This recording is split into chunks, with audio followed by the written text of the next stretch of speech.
Hey guys! This is part 2 of What If Naruto Was the Son of the Greek Goddess Hera. Hit like and subscribe if you like this one, and also please check the author in the description. Let's start. We are pain, that's all. We are God.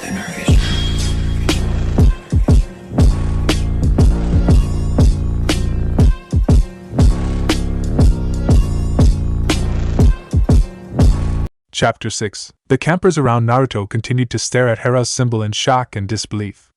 Why in Tartarus did she have a half-blood? That the Queen of the Gods could have a half-blood had never been in doubt among the older campers.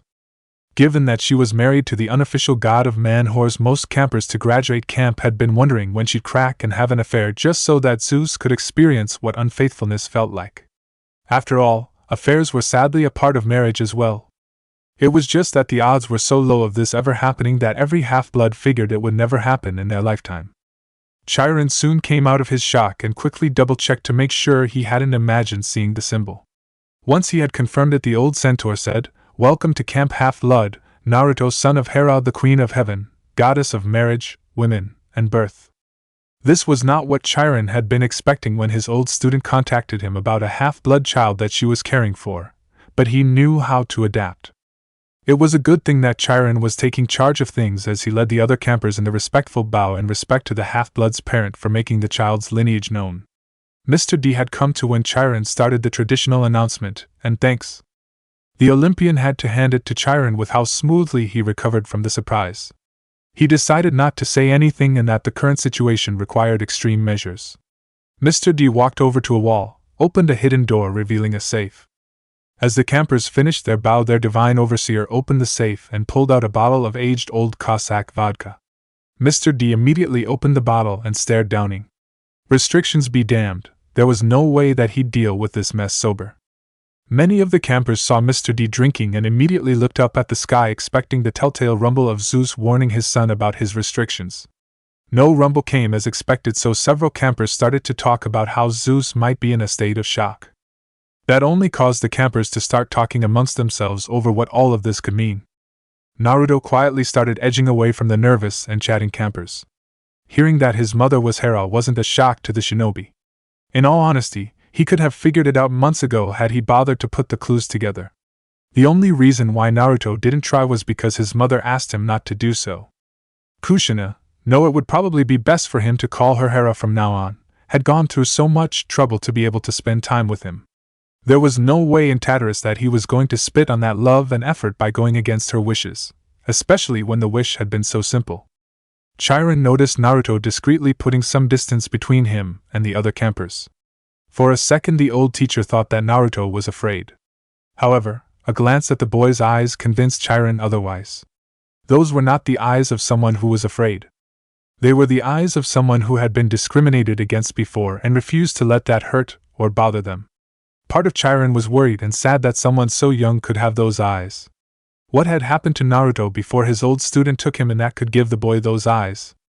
Experience told Chiron that he wouldn't get any answers until Naruto decided to tell him.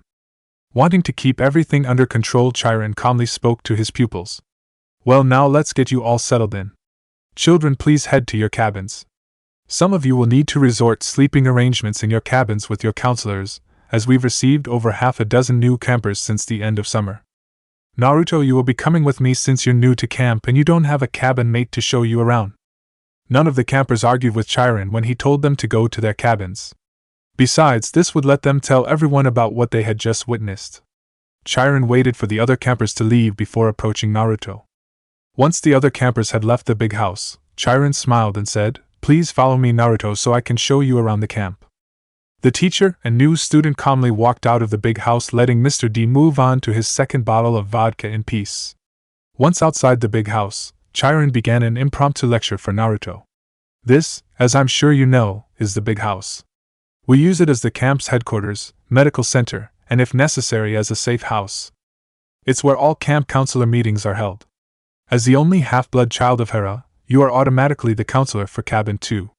Once our tour is complete, I will have a copy of the camp rulebook sent to your cabin so that you will know the rules to enforce. Now, before we begin this tour in earnest, I have to ask if you've noticed that you've used any unusual abilities. Every half-blood inherits some unique traits from their divine lineage. Some inherit certain traits stronger than their other siblings. Here at camp we try to keep track of those abilities so that we can help you and other campers learn how to better use your gifts. Usually this doesn't need to be asked as almost all divine traits are in the camp records. However, you are the first half-blood of Hera's lineage, so I don't know what to expect. For a second Naruto felt like telling Chiron to mind his own business even if the boy's abilities were the centaur's business. He was a loyal ninja and the idea of letting someone unconnected to village know about his abilities didn't sit right with him. Naruto quickly curbed that impulse and replied, I have a few unique abilities from the other campers thanks to my father's lineage. However, I have unusually strong physical strength compared to his people, so that's likely something I got from my mother. Don't ask me anything else about my father's people since they prefer to be isolated from regular mortals. Chiron nodded his head, accepting Naruto's statement. While he was interested in these abilities that Naruto hinted about, they weren't important for the moment. The centaur smiled and said, Really? I do hope word eventually reaches my departed student Leonardo of your gift. He had theorized that a child of Hera would display unusual strength given the differences between Heracles and his other brothers.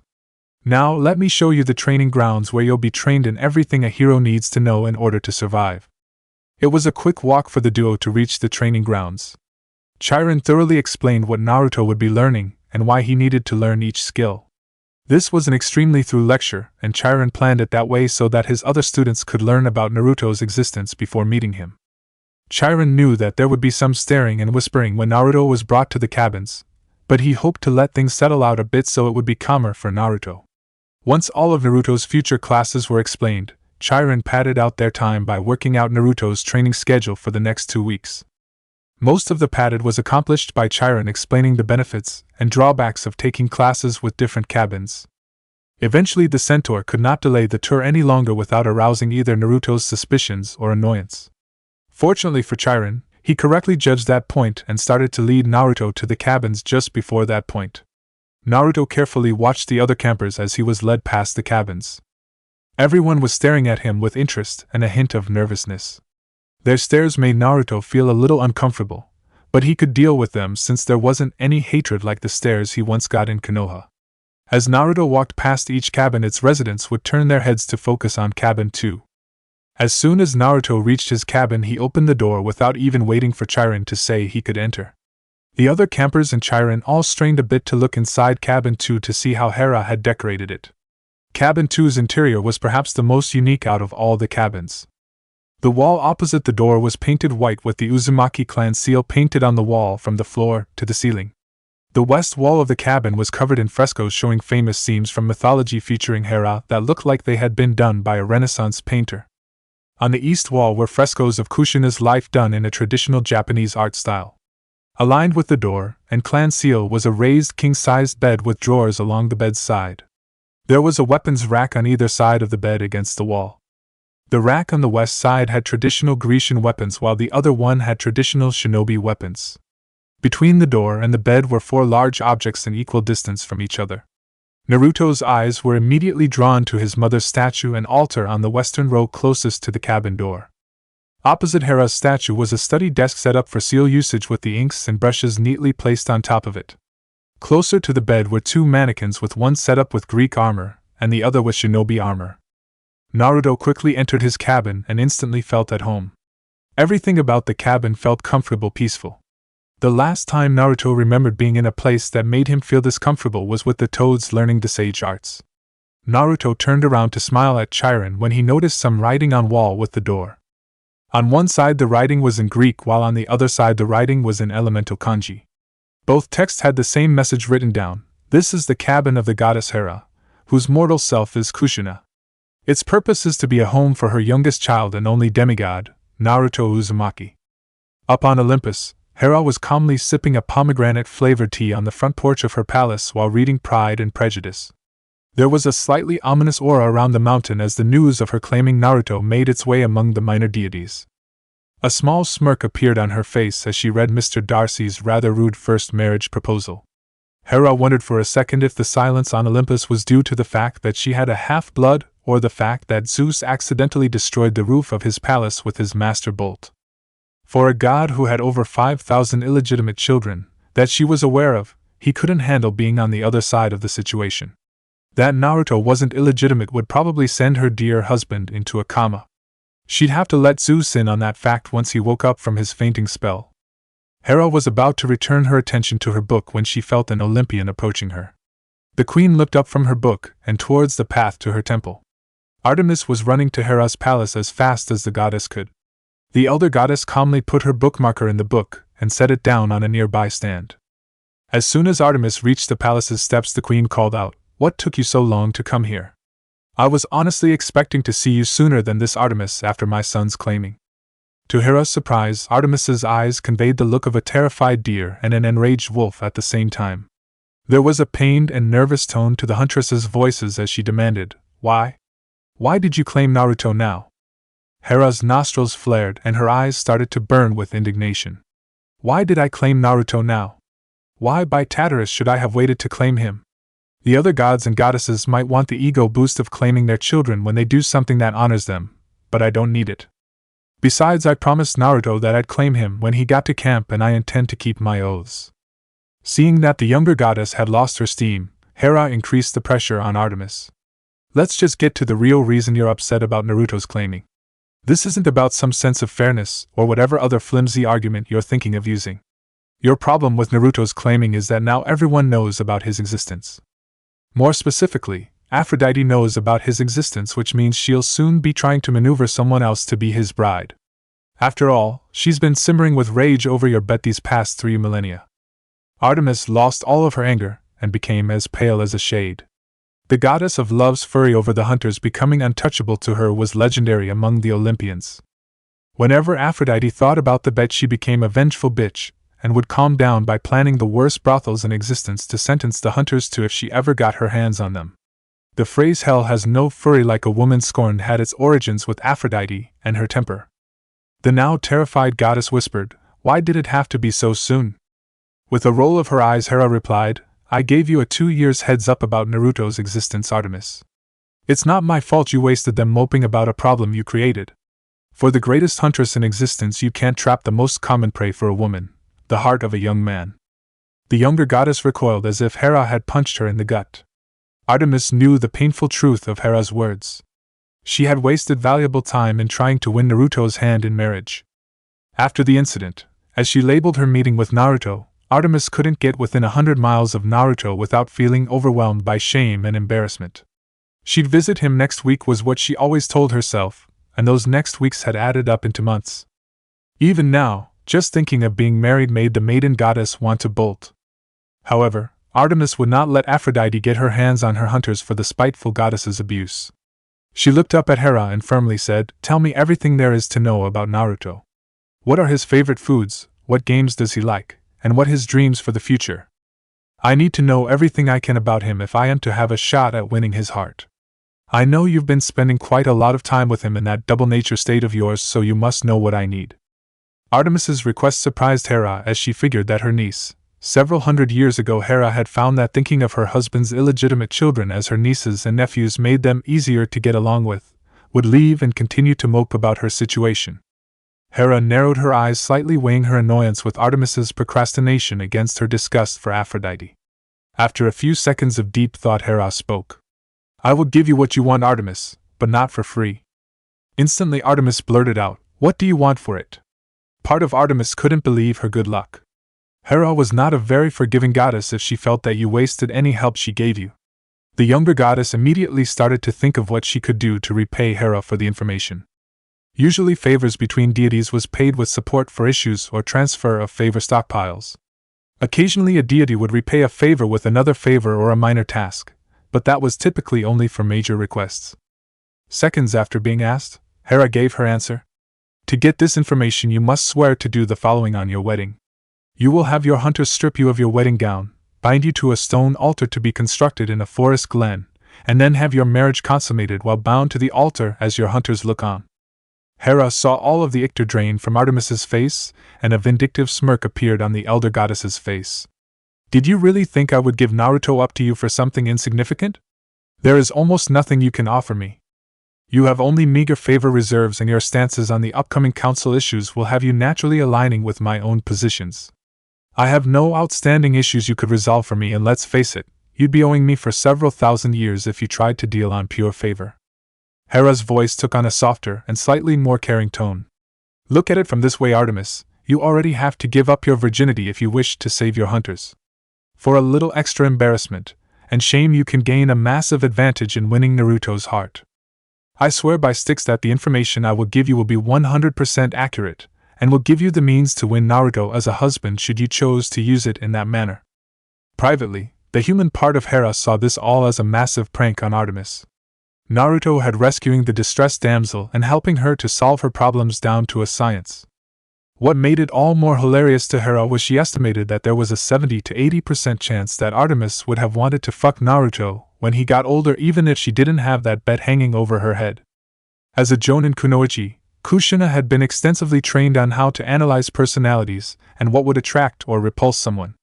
Thankfully, she had never had to do any seduction missions, but she still had all the skills needed. She could thus see that Artemis and Naruto were reasonably compatible personality-wise. In addition to that, Artemis was reaching the high point in her childbirth powers. As the deities who interacted with mortals or half-bloods the least, both Hera and Hestia had become very good at observing their fellow deities. One of the things that the sisters had noticed is that gods or goddesses who had several domains under their jurisdiction, where one domain would have more influence for a time than the other domains, and then it would shift. It was fairly subtle shift in a god's perspective, unlike changing between one's Roman or Greek aspects. Every 200 to 300 years Artemis started to favor one mortal or half-blood who had all of the characteristics that made a good husband and loving father. The one who was the closest to becoming Artemis's boyfriend was Orion, who was also the first person she favored and the most famous. Hera looked Artemis in the eye and said, "You've heard my offer, so now you must decide. What are you going to do, Artemis?" While Artemis made her decision on Hera's offer, Naruto finished putting the last of his belongings away. The very last item put away was his kanabo, which rested on a special stand at the foot of his bed in the false footboard. It had been easy for Naruto to find the hidden weapon stand since those were common for shinobi. The kanabo had been placed there since Naruto felt it was a fusion of his mother's two halves, and it would be disrespectful to place it with the weapons associated with one part of her. Once everything was secured, Naruto walked over to the statue of his mother and bowed. He then pulled out a stick of incense and a small burner. The burner was reverently set on the altar, and then the incense was placed into the burner. Naruto pulled out a match, struck it, and then lit the incense. In a low and reverent voice Naruto prayed, "Beloved and honorable mother, this one humbly requests that you turn your gaze to him. Grant this one but a small portion of the understanding and wisdom which you have gathered in your lifetime. This one asks this boon not for glory, but to honor the clan and all who have come before him." Part of Naruto felt a little weird addressing his mother with traditional ancestral benediction from Konoha. On the one hand, the benediction was intended for deceased relatives, and his mother was definitely alive. On the other hand, it seemed completely insulting to Naruto for him to ask dead mortals for help when he could ask his divine mother for aid. Ancestor veneration was almost as important as worshipping the kami back in the elemental countries. It would come as a shock to his old comrades, but Naruto knew all about how to show one's ancestors and the kami respect. He just hadn't put it into practice much since he didn't know about his lineage for the longest time, and he had also figured the kami were using him as a joke. Now that he was older and wiser, Naruto wished he had started showing more respect earlier in his life. A polite knock on the cabin door pulled Naruto from his self-reflection. He quickly walked to the door and opened it. At the door was a 10-year-old blonde girl with storm gray eyes holding a large book. The girl gave Naruto a curious glance and then said, "Hello? Chiron wants you to have this." She then handed Naruto the book, which a quick glance revealed to be Counselor's Handbook. Naruto gave the girl a small smile and said, "Thank you for delivering this to me. Could you tell me your name? He might as well start trying to make friends here at camp." The girl smiled proudly and said, "I'm Annabeth Chase of Cabin 6. Naruto gave Annabeth a small smile and replied, "It's good to meet you, Annabeth. Would you like to come in?" Annabeth nodded her head, eager to learn more about Cabin 2. It was the only cabin which Cabin 6's library had no information on. Sure, there had been architectural notes on the cabin's exterior, but there was nothing about the inside of the cabin. Naruto stepped aside so that Annabeth could enter the cabin.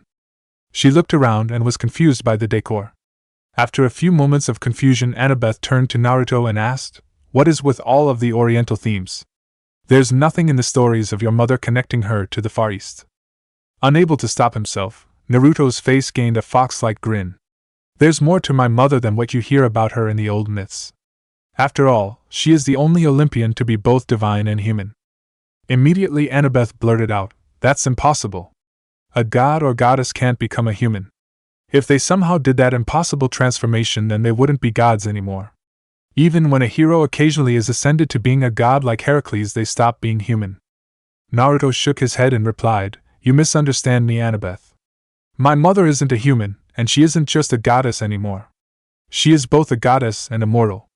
According to what she told me, she once was so angry that she accidentally split a part of herself off, and that fragment somehow became born as a regular mortal known as Kushina Uzumaki. She was distinct from her divine self, but still a part of her. Eventually, Kushina married and Hera willed some more of her essence into her mortal self so that she could have me. When Kushina died, that fragment of Hera returned to her divine self and brought her now mortal nature with it." Annabeth scrunched her face slightly as she tried to make heads or tails out of what Naruto had just told her. What he had told her didn't mesh well with what she had been taught by her siblings. She then remembered something interesting in what Naruto told her. "Your mother told you this?" "Naruto, our parents can't interact with us much because of how busy they are in some old rules." To her surprise, Naruto smirked. "I know that, Annabeth, and you're right that the gods cannot visit their children most of the time due to old laws. However, Mom can bend around that law by using her human nature. She can use her dual natures to get around the weaknesses inherent to each of them. Now why don't we head out and play some basketball?" Happy to do something that didn't make her 10-year-old head hurt, Annabeth nodded her head. The two half-bloods quickly exited cabin 2 and headed for one of the nearby basketball hoops. Naruto grabbed a ball from a nearby shelf and gently tossed it to Annabeth. She caught the ball and then gave him an inquisitive glance. Naruto smiled and said, "Since it's just the two of us, I figured we could shoot some hoops. Since ladies should go first, you've the first shot." Athena's youngest child at camp nodded her head, and then dribbled the ball for a few seconds. Once Annabeth was warmed up, she stopped dribbling and tried a jump shot. The basketball hit the backboard just like she intended. However, Annabeth put just a touch too much force into her shot, and the ball hit the hoop's rim instead of going into the hoop. The ball bounced off of the rim and hit the ground, causing Annabeth to frown slightly. She had made that shot several dozen times before, so why the problems now?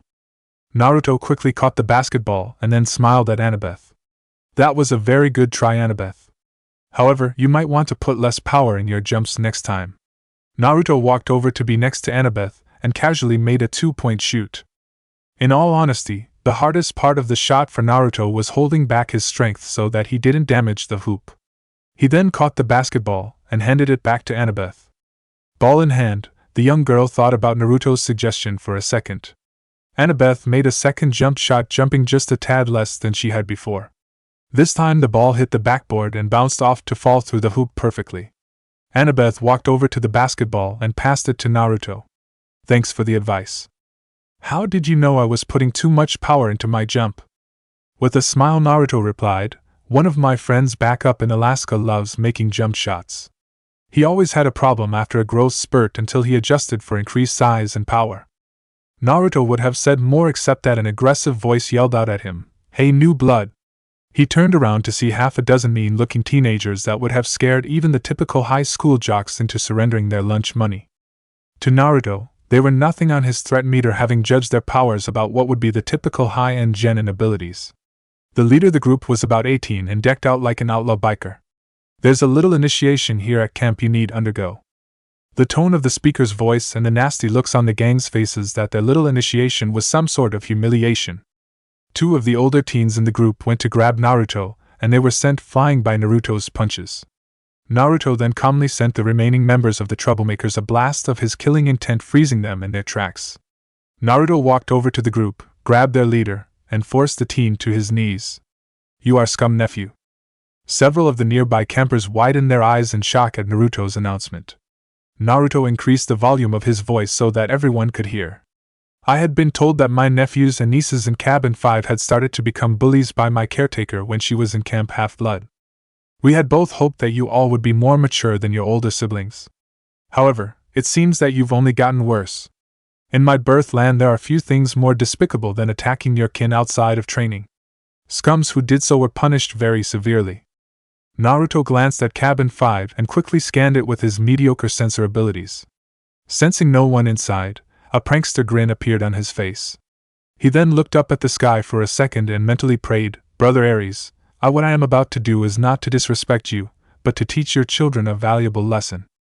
Naruto then glanced at the still Ki frozen campers and gave a nasty smirk.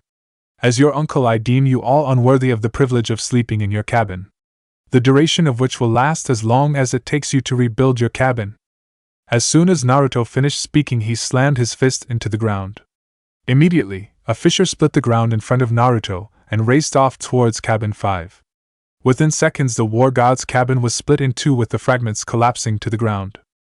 The fissure set off the landmines that the Ares campers had surrounding their cabin, with destroying the ruins even more. Once the last of the explosions ended, Naruto dusted off his hands and picked up the basketball. He then turned to gaping Annabeth and called out, "Hey Annabeth! Do you want to continue our game of hoops?" Chapter 7. Naruto's arrival hit Camp Half-Blood like the maelstrom he was named after. After all, he had been claimed as Hera's first half-blood in existence, and then destroyed a cabin before dinner. A cabin tended to get destroyed once every decade or so, and Cabin 5 held the honor of being destroyed the most. Cabin 10, ironically enough, was second place in the most destroyed category, but that was until you factored how much those campers annoyed the hunters. However, no cabin had ever been destroyed in the manner that Naruto had destroyed Cabin 5. Dinner that first night had been a welcomed respite in the oncoming craziness, even if it had its own level of bizarreness. Naruto had invited all of Cabin 5 to dine with him at Cabin 2's table, since their table had been a causality of Naruto's punch. Chiron tried to tell Naruto that the campers were supposed to eat at their own tables, but Naruto wouldn't hear of it. He pointed out that Cabin 5 currently didn't have a table, and as his nieces and nephews it was fine for them to sit at their grandmother's table. Since they didn't want to eat in the dirt, most of Ares' children joined Naruto at Cabin 2's table. To be on the safe side, they did all offer Hera the second best portion of their meals as thanks. The chaos really started up again a little past midnight, when agonizing cries started to be heard throughout the camp. More and more campers woke up in fright as the chorus of agony grew louder from more and more voices joining it. No one dared to venture out of their cabins to investigate the terrifying commotion. Even the Ares campers remained huddled behind the hastily fortified remains of their cabin. They weren't about to confront the Transtaterus chorus on why they decided to give a midnight show at camp. When morning came, the campers discovered that the chorus of agony was the sentry harpies. All of them were tied up to the amphitheater's walls with blindfolds over their eyes and clay in their ears. All of them were covered in bruises, and a couple of the nastier ones had broken bones. Those with broken bones all had the bones set professionally with splints. Eventually, it came out that Naruto had come out for some ninja training and objected to the harpies' attempt to eat him. That set off a tense debate between Chiron and Naruto over training. Chiron wanted Naruto to train with the other campers, and Naruto wasn't about to let someone who wasn't an approved allied ninja see his ninja training, or even tell Chiron what skills he was training. Eventually, Naruto got Chiron to agree to give him 2 hours a night 3 days a week for special late-night solo training. The harpies were quite eager to give Naruto a special pass for those nightly training sessions, as they didn't want to have the crap kicked out of them again. Most people at camp weren't sure what to make of Naruto. On the one hand, he had completely torn the Ares campers apart. But on the other hand, he kept letting those he didn't catch bullying others sit at his table for meals. During the campers' down times, he was constantly playing with the younger campers. Board games, card games, or just plain old-fashioned sports, it didn't seem to matter to Naruto as long as his younger cousins were having fun. However, Naruto clearly showed that he was Ares and Inaios' younger brother when it came to training. He always put his best effort into every one of his training activities and expected everyone else to show the same commitment to their own training. Thanks to Naruto's years of ninja training, he was quickly bumped up to an assistant trainer for most weapons types and for physical conditioning with the younger campers. Some of the older campers were a little annoyed at Naruto's favoritism at becoming an assistant trainer after only 2 days at camp. However, only the Aphrodite campers could really complain about Naruto's training methods. Naruto did all of the training he expected his students to do right with them, and helped out those who needed help.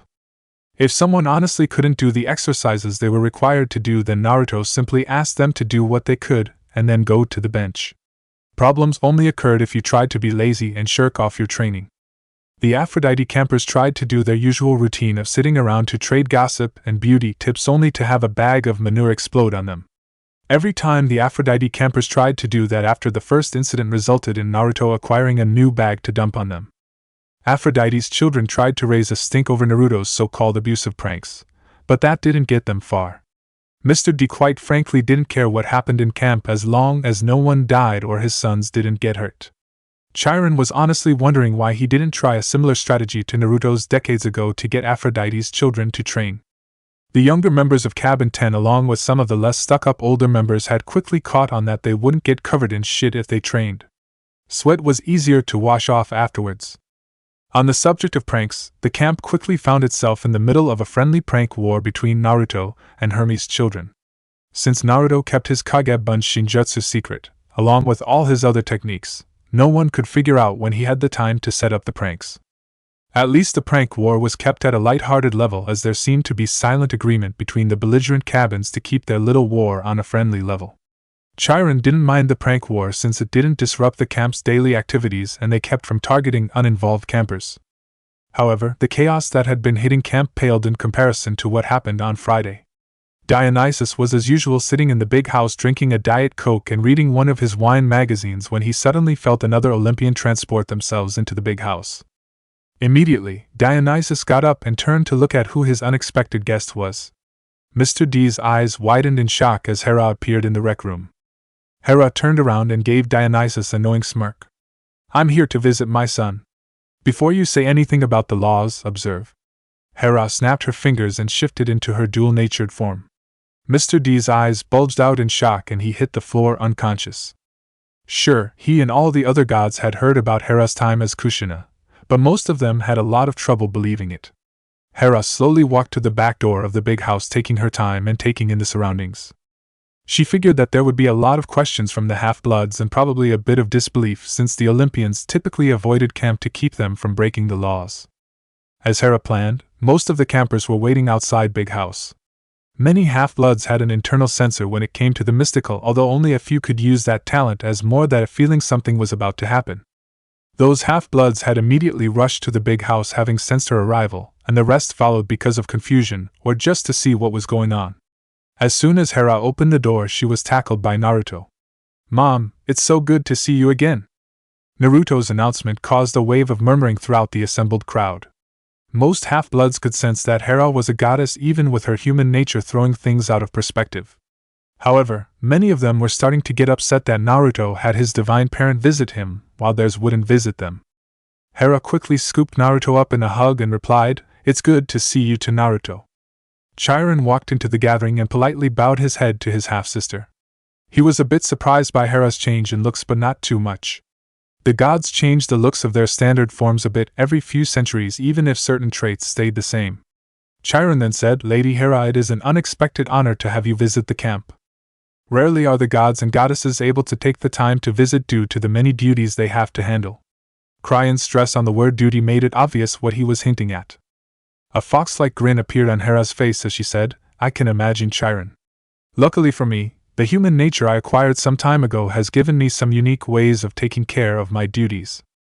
Hera then set Naruto down and said to him, "Son, your brother Ares wanted me to thank you for inviting my grandchildren to dine with you while his cabin is being rebuilt. He isn't too happy about you wrecking it, but Ares respects why you did it. I also wanted to give you my thanks for your consideration." As the goddess of marriage, Hera had an inbuilt dislike for illegitimacy, which was why she tended to prefer mortal champions over half-blood champions when possible. That's not to say she hated or disliked half-bloods in principle, Zeus's children being an exception. She just preferred champions whose nature didn't clash with her own. It was also why she previously tended to favor having her grandchildren by Ares or Io as her half-blood champions over those from Hephaestus or Hebe. Hera liked all her grandchildren as any grandmother would and secretly found Hephaestus's and Hebe's kids to be more pleasant. Her nature and connection to matrimony just wouldn't accept someone illegitimate who was born from an affair as a champion. The fact that her son and daughter's spouses were a slut and a buffoon respectfully didn't matter to her nature. None of the campers were quite sure of what to make of Hera's appearance. Most of the Ares campers were happy at their grandmother's approval and the fact that their father wasn't angry with Naruto. Only the nastiest of the older Ares campers and the vainest of the Aphrodite campers could figure out a way to hate him. Many of the campers were just simply confused by Hera's appearance, and that she wasn't acting as vicious as they had heard of in most myths. The fact that she only acted like a bitch to Zeus's half-blood bastards had apparently skipped their minds. A decent minority were jealous of Naruto since he got to be with his mother. Hera led Naruto off to the side for a bit so that they could talk in private. Once they were alone, Hera said, "Naruto, I want you to know that it's okay for you to demonstrate your shinobi abilities as long as you don't show off. For instance, you may use your abilities as an edge in the camp's capture the flag games, but I don't want you to fight like you were battling pain again. I've also sent a dream message to Tsunade about giving you clearance to train the campers. However, I don't expect to get a response for several more months due to the time differences between dimensions. Until then, you are to treat everyone as if they are civilians, okay?" Naruto nodded his head and replied, "I understand, Mom." While Hera was meeting with Naruto, Artemis was holding an all-hunters meeting at her camp in Montana. Artemis looked on her adopted daughters and reminded herself why she was going to do what she planned doing. The hunters were sitting in front of Artemis almost like students in front of a teacher. All of them looked nervous as they could sense their mistress's unease. Knowing that she couldn't delay it any longer, Artemis spoke, "Girls, I have an important announcement to make. Tomorrow we will be breaking camp and heading back east. It is my intention to have the hunt relocated to Camp Half-Blood in 2 weeks' time, and remain there for the duration of the camp's summer session." All of the hunters were outraged at this declaration and quite vocally upset. Artemis let them vent for a few moments, and then cut her hunters off by raising her hand. Once the hunters were quiet, Artemis continued, "I know none of you like going to camp and spending time there." Her former mortal hunters along with the nymph hunters never felt at home in camp, while her half-blood hunters were typically ostracized by their former cabin members. Artemis felt a twist in her heart as she continued on. "The sad fact of the matter is that I need continuous access to Camp Half-Blood, and that can regrettably only be achieved by having you stay at the camp. Please forgive me for doing this to you, but I'm only doing this for your safety." Caroline, a mortal hunter who had joined back in the 1700s, looked up at her mistress in confusion while holding on to her hunting dog Fong. "Why do you need to do this, Lady Artemis? What could possibly take you more than a short trip to accomplish?" Caroline had a good deal of hero worship for her mother figure like all the hunters. She had been found by Artemis while trying to help her mortally wounded brother who had been wounded, rescuing her from their abusive father. Her brother had been clear-sighted and recognized Artemis for just who she was. He had begged her with his dying breath to look after Caroline since he couldn't. Artemis had taken pity on him and transformed him into Fong so that he could continue to guard Caroline. Unable to delay any longer, Artemis said, "Hera has a half-blood son who arrived at Camp Half-Blood earlier this week. I need access to Camp Half-Blood so that I can court him and get him to marry me." Artemis paused for a second to look at her hunters' shocked and fearful looks. All of them knew about the bet, as it had previously been a source of pride at how their mistress had outwitted the whore. Daphne spoke up, "What about your vow, my lady? There are other options than this." Immediately Daphne started to think about where she could get 42 doses of hemlock. Knowing her hunter's thoughts, Artemis slammed her fist on the arm of her chair. "I have considered everything for the past 2 years, and I have decided that this is the best option. As much as I treasure my maidenhood, I cannot and will not sacrifice you all for it. Having to get married and keeping you all as my companions is infinitely better than staying free and alone. I refuse to have Aphrodite or let some misplaced sense of loyalty rob me of my friends and my daughters." Despite the numbness that Artemis's announcement brought to the hunters, it also brought them warmth. All of the hunters stared up at their goddess in adoration. Every last one of them loved Artemis like she was their mother, but they never dared to hope that she would feel the same way to them. Tears threatened to spring from their eyes. Their minds comprehended just how far she was willing to go for them. Suddenly something in the hunters snapped, and they all lunged at Artemis, accidentally pushing her off of her chair. To the goddess's complete surprise, she was suddenly at the bottom of a massive group hug/dog pile. The love and care of her hunters brought a tear to Artemis. Part of her had feared that her children would be furious and disgusted with her over what she planned to do. Like her, every one of her hunters took a dim view on someone breaking a vow. The hunters could never attack Artemis for planning to break a major vow if they had wished to do so. Their bond of allegiance to her would kill any hunter who maliciously attacked Artemis. Thankfully, the goddess had never had to test this aspect of her companion's oath. Even though the hunters couldn't physically attack their lady, They could have hated her, and that would have been even worse to Artemis than if they had stabbed her with their knives. Eventually the hunters disentangled themselves from the dog pile and slowly returned to their old seats. Once the hunters were seated, Zoe spoke up in an uneasy tone. "My lady, how do you want us to help you in this particular hunt?" Artemis bit her lip in nervousness as she thought about her lieutenant's request. "I'm not entirely sure, Zoe. All I ask is that you treat Naruto as a friendly acquaintance. If you can honestly become his friend, that would make me happy. However, I will accept it if you all can only tolerate him. For a boy, he is supposed to be halfway decent, which is better than I could expect given the anger I've apparently drawn from the fates." Caroline spoke up. "Do you want us to deter the girls at camp from going after him?" Artemis shook her head. "That should not be necessary, Caroline. In fact, it may even be detrimental to my cause if that happens. It is my intention to slowly convince Naruto he will want to be with me rather than a mortal woman. It will be difficult as I cannot move too slowly or he may fall for someone else. On the other hand, I cannot move too fast and risk him finding out just how much I need to marry him. Even if he is a semi-decent boy, there is too much risk of those good qualities evaporating in this situation." Artemis and all the goddesses knew that because of Thetis's curse by Zeus to only marry mortal men. The curse drove Thetis to remarry within a generation of her current husband's passing, and even with her experience in husband hunting she only managed to get a good one every fourth marriage or so. Several hours later at Camp Half-Blood, Hera's time to spend with Naruto was nearly up. To her surprise and enjoyment, Naruto managed to rope the Ares and Hephaestus campers into a game of dodgeball that they played with him and Hera. Many of the other campers had just spent their time watching the dodgeball game in shock. It was hard for them, especially many of Athena's children, to reconcile the joyfully laughing and apparently fun-loving grandma with the image of the stern and almost ruthless queen of Olympus.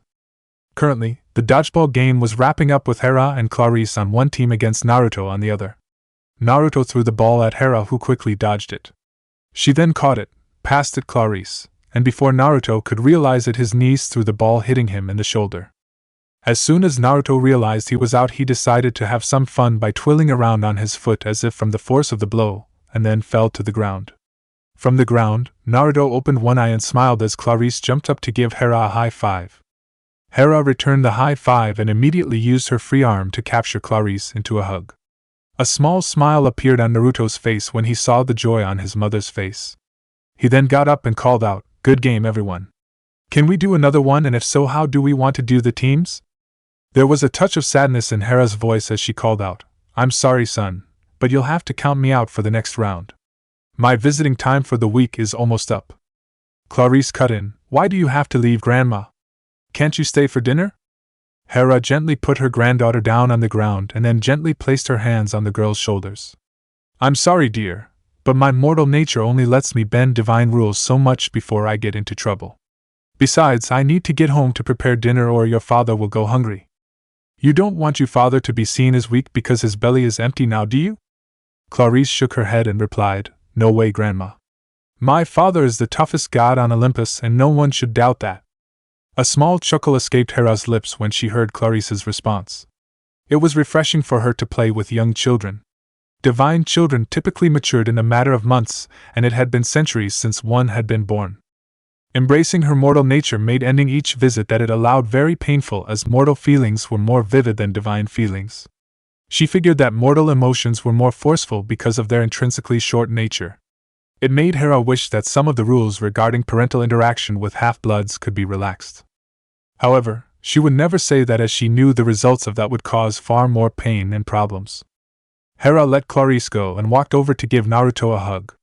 After she did this, the goddess looked at her son and grandchildren. With a sigh, Hera said, "I have to leave now, but I'll be back to visit next week. Just remember that even though we aren't allowed to visit you all often, I and the other Olympians do keep an eye out for our children." Hera then left the camp using the Shun Shinjutsu, leaving behind a small cloud of peacock feathers. While the ninja technique wouldn't let her go back to Olympus, it did allow her to leave for a safe place to teleport back without hurting anyone. Sullen faces appeared on campers who had spent the past 4 hours playing with their grandmother. Her departure brought back an emptiness that they hadn't been aware of previously. Naruto was the only one okay with his mother leaving, since he had become used to the short weekly visits, and treasured them for the gifts they were. Chiron could see mood of the camp falling and decided to put a stop to that.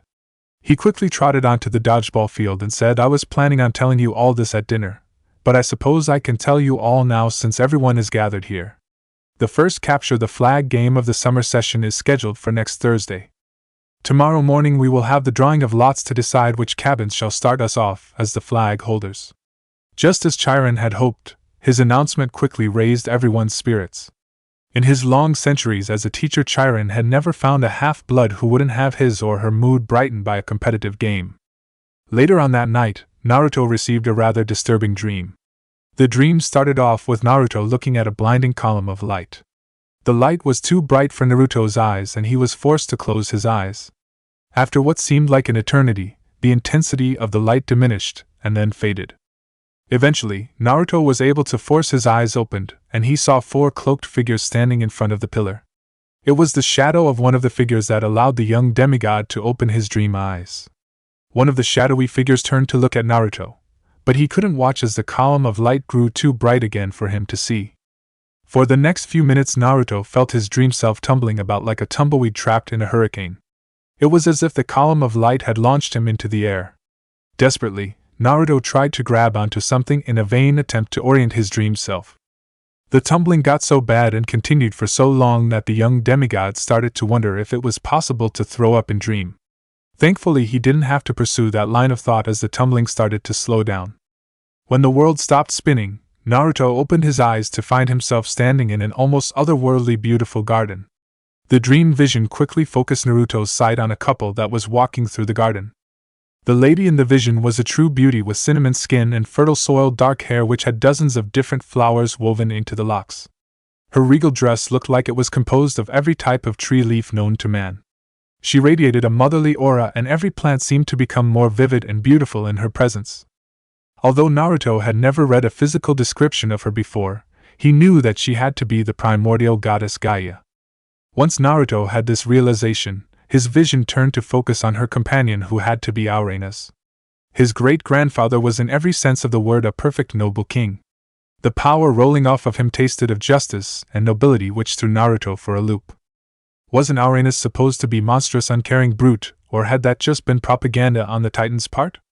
Only the vaguest of generalities about the Titan's era was known, and the time of Auranas was at best third-hand hearsay. Auranas was dressed in an archaic designed celestial bronze armor with a purple cloak. Physically, the primordial sky god's body was in perfect condition. His face had a full beard with just a touch of gray in his hair, making his looks distinguished. A few feet behind the royal couple was a vast procession of spirits in the form of various animals. Naruto spotted a young SKL up in the procession, and was shocked to see his teacher in the vision. The almost endless stream of processionals continued to pass by Naruto's dream self until they became a numbing stream of bodies. Eventually the procession finished passing by Naruto, and he suddenly found himself dragged behind it by whatever force was controlling the vision. He curiously watched as the procession wended through the garden, which proved to be far larger than expected. Eventually the procession left the garden and passed through a mighty gateway in a blindingly brilliant wall. The vision started to get real blurry for Naruto at this point as his surroundings started to blur into each other. He got the impression that he was within a great citadel, but that was only an instinctive impression. To make things even worse for Naruto, the procession seemed to pick up its pace, causing him to be pulled down the winding streets even more disoriented. Things finally cleared up in the vision for Naruto when he found himself standing in a grand throne room. He was mixed into a crowd of spirit animals who were standing in the audience area of the throne room. Auranas and Gaia were each seated on a throne of gold, silver, and precious gems set in a masterpiece of craftsmanship. The crowd quickly divided so that there was a path from the thrones to the gold-inlaid doors at the far end of the room. Soon enough, the great doors of the throne room opened to reveal 3 figures. The first was a tall man with flaming red hair and a long red beard. He was dressed in an almost silvery metal armor and gave off the aura of a powerful warrior. In the middle of the trio was a tan man with the head of a ram. He was dressed a white linen kilt that was heavily ornamented and an elaborate jeweled necklace. Finally, the third figure was a beautiful woman with 4 arms. She was dressed in an elaborate sari and held a lotus in one hand. The 3 people walked down the aisle to the thrones and were met at the end of the courtiers by Auranas and Gaia. Auranas quickly gave the red-headed warrior and then the ram-headed person a friendly arm grasp while Gaia happily embraced the 4-armed woman. Naruto couldn't hear what the group was saying, and for some reason he wasn't able to read their lips even though he could see them clearly. The conversation started off pleasant enough, but the atmosphere in the room started to become dark and foreboding. Eventually the conversation ended and the three figures walked back down the aisle and went through the doors. Naruto was pulled closer to his great-grandparents and saw that something had shaken them terribly. Gaia looked like she was on the verge of collapsing from terror and pain. Tears were freely falling down her cheeks. Arenas was trying to project an aura of calmness to reassure everyone, but Naruto could sense that he was worried about whatever he had been told. At the last moment of the vision, Arenas turned to face where Naruto was standing as if the ancient deity could see Naruto's dream self. Naruto got a clear view of Arenas' eyes and his own widened in shock. The ancient deity's eyes were the same mutated Rinnegan-like eyes he had seen years ago in a previous vision. Chapter 8. Naruto bolted awake in his bed covered in sweat. He took a few seconds to calm himself down, and then went over to his desk. The ninja half-blood pulled a small journal out of a hidden compartment, and furiously began to write his dream down. Ms. Frizzle had advised him to keep a dream journal when she found out that he was a half-blood. They could provide many important clues about events provided a half-blood learned to interpret them correctly. The main problem with interpreting dreams is that each half-blood's mind used a different key for creating dreams, and the dreams often had multiple levels to them. A vision like Naruto was sure he just had added an additional level of complexity to interpretation. Once the vision was written down, Naruto read over the entry to make sure he hadn't forgotten anything and then read over it again just to be sure. With visions, the most important bits of information were often in the details. Naruto then pulled out a second journal where he kept his attempted interpretations of his dreams and visions. He quickly wrote down his initial impressions from the dream and then stopped to think about it in greater depth. For the next 10 minutes Naruto silently sat and tried to sift through the vision for the intel that the fates were sending him. Who were the three envoys that had met his great-grandparents? Were they perhaps connected along with his ancestors to the four figures in front of that pillar of light? Part of Naruto wanted to know more about the figures since they didn't remind him of anything in Greek mythology. However, there was really no useful information on them, and the dream didn't provide any useful clues to start looking for information on them. That left Naruto with the biggest and most unsettling question that his vision had brought up. Why oh why did Arenas have the great demon eye? Naruto knew that he had seen those eyes once before in a sketch of the Jubi in his clan's oldest records. He also thought he had seen them before in a previous vision. However, the young half-blood wasn't sure, as he was pretty sure at the moment that the vision had been months before he knew the truth about his dreams. Best to ignore the nagging feeling for the moment, and work with what he knew was a fact. The facts that Naruto knew were quickly written down. Arenas in the vision and the Jubi in the sketch have the same eyes. Both were considered forces of nature in their time, both were defeated in the ancient past. All considered the facts were rather thin, and Naruto couldn't see a connection between them. The vision felt like a viewing vision, which typically didn't have symbolism of any sort in the dream. However, that didn't make any sense to Naruto, since the only connection he could see was that the eyes were a symbol of some sort. What the eyes could be a symbol of he couldn't even begin to fathom. After a few more minutes of fruitless musing, Naruto turned to look at the clock and saw that it was 3 in the morning. He quickly put the journals away and then pulled a chocolate bar out of a hidden compartment. With the candy bar in hand, Naruto walked over to the cabin's altar. In a calm manner, Naruto broke off half of the candy bar and tossed it into the flames, saying, "For the god Morpheus." Once the offering had been consumed by the fire, Naruto spoke again. "I'll give you the rest of the candy bar in the morning, Morpheus, if you let me have a dreamless night's rest for the rest of the night." Bribery apparently worked on minor deities, because Naruto had a peaceful dreamless sleep until he got up at 7 a.m. Morpheus got his sacrifice after Naruto made his daily morning prayers and offerings to his mother. After that, the age-confused half-blood quickly had his early morning shower, got dressed, and headed to his table for breakfast. It was a little lonely for Naruto because he no longer had his nieces and nephews from Cabin 5 eating with him. Their table had been replaced after dinner last night, so they no longer had an excuse for eating with him. Looking down at his meal, Naruto forced himself to hold in a tear that threatened to fall. Eating alone like this brought up bad memories from his childhood in Konoha. Back at the academy, he always had to eat alone because of the shunning his peers had picked up from their parents. There is nothing more painful than watching people having fun and enjoying each other's company while you are left out in the cold. That was why Naruto had become such a big fan of ramen that it became his favorite food. He enjoyed the taste, but the real attraction for him was the sense of friendship he had every time he ate a bowel. Ichiraku Ramen got Naruto hooked on ramen since I am and Mr. Ichiraku always treated him in a friendly manner. Once Naruto had regained control of his emotions, he looked around at the other tables to remind himself that he wasn't isolated because people were against him. Annabeth and several of the younger members of Cabin 6 gave him friendly waves. Most of his nephews and nieces gave him friendly grins as well, which brought up Naruto's spirits. Those spirits fell a bit when his eyes turned to Cabin 11 and the crowding at that table. Camp Half-Blood in its previous incarnations was a massive improvement over how things were in the heroic age before the first camp was constructed by Odysseus in penance for killing Astyanax. The survival rate among Half-Bloods had improved dramatically after Camp 1 had been constructed and Chiron had joined it. Before the camp, Chiron had been a private tutor teaching 1 or 2 Half-Bloods at a time.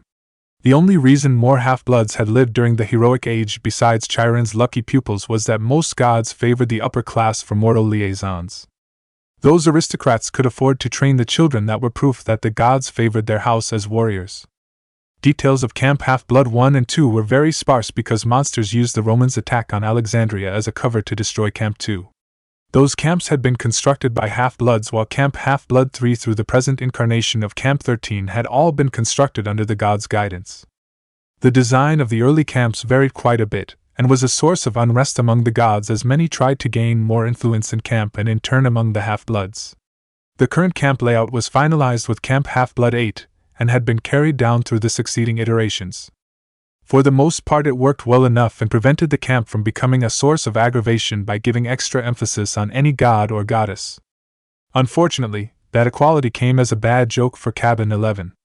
It got the same support as the other 12 cabins, but it had to hold the unclaimed and all of the minor deities' children in addition to Hermes' offspring.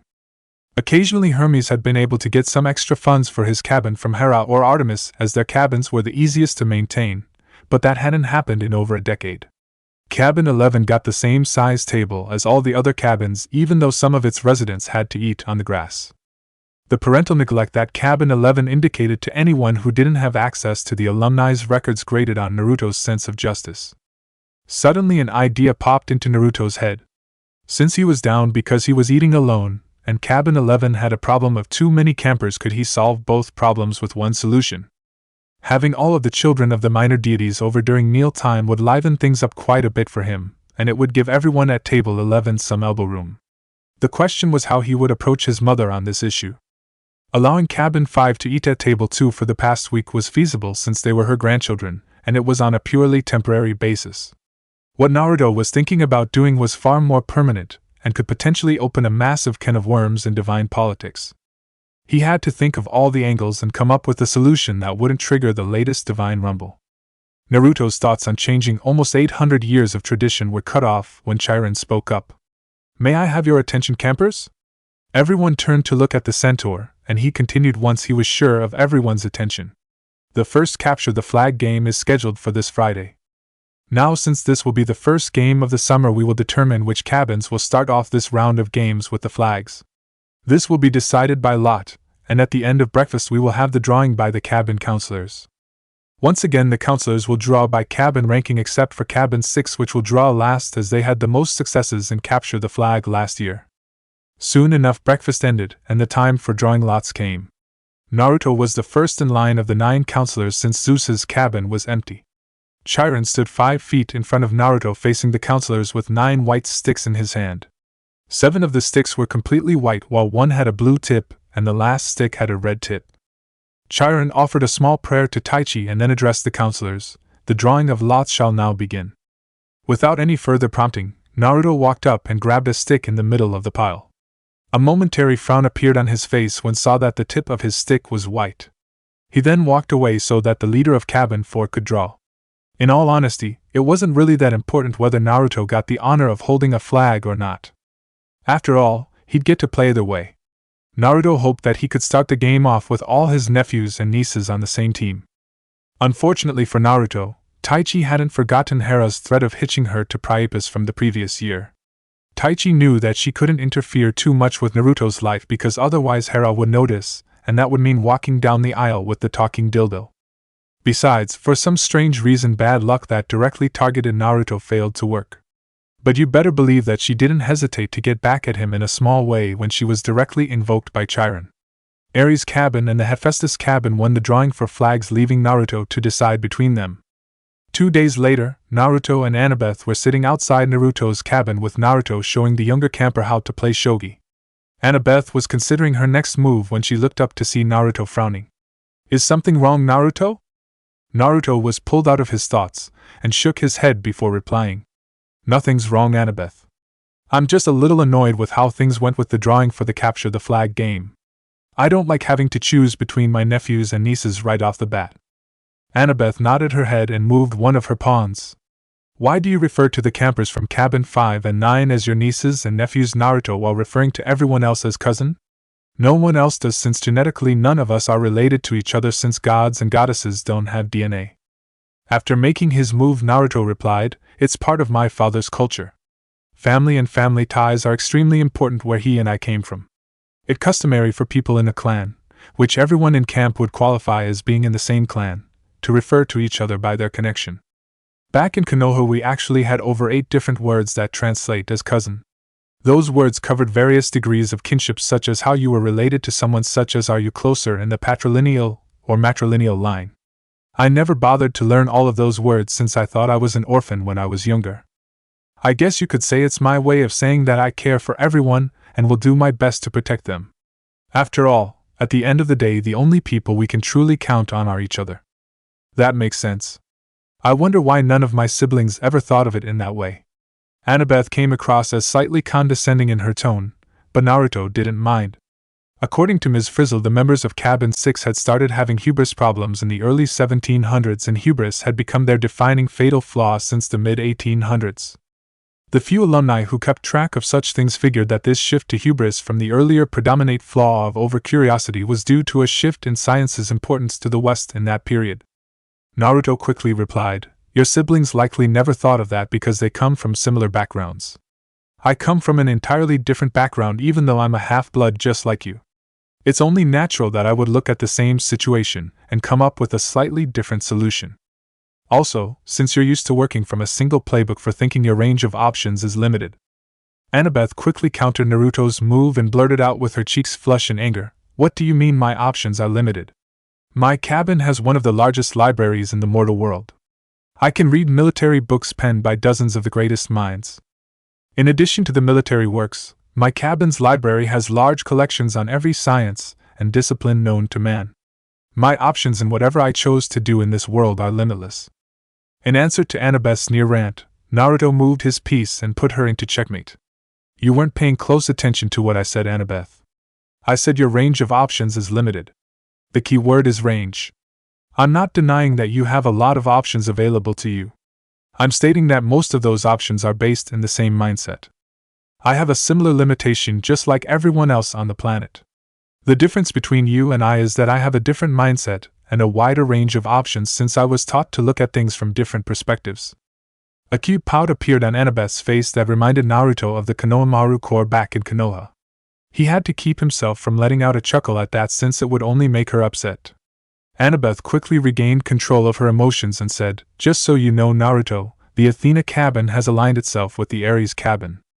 The Apollo cabin is also leaning towards supporting the Ares cabin in this round as well. If the Apollo cabin does join the blue team, it will have a great advantage over the red team. It's just a thought for you to consider." With that said, Annabeth left Naruto to go join her siblings for their craft lesson. Charles Beckendorf was looking over a map of the woods trying to plan out a strategy to defeat the Ares cabin. The rookie counselor was cursing his luck since Cabin 5's temporary alliance with Cabins 6 and 7 gave them a large advantage. Between the 3 cabins they had a solid mix of attack abilities, all of the camp's tactical expertise, and 60% of the campers active in Capture the Flag. He had managed to get the remaining cabins aligned with his except for the Aphrodite cabin, which was sitting the game out as usual, and the Hera cabin since Naruto still hadn't said who he was teaming up with. How was he supposed to win this game? Charles could accept losing if the other team played better. Losing was just as much a part of a game as winning was. However, he couldn't accept going into a game practically guaranteeing the other side a win. The counselor placed several blocks on the map to represent different forces and moved them around to come up with a battle plan. Charles frowned as he tried to see where the problems were in the currently planned defense. His gut said that there were problems, but he just couldn't see where the flaws were. Give him a hunk of scrap metal, a few parts, and a couple of hours in the forge and he could make a master dirt bike. That is where his genius lay. A knock on the cabin door pulled Charles from his musings. He quickly got up and walked over to the door and opened it.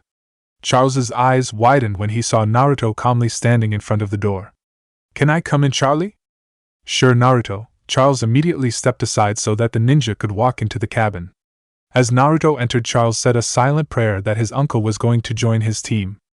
Naruto immediately spotted the map on the table and walked over to it.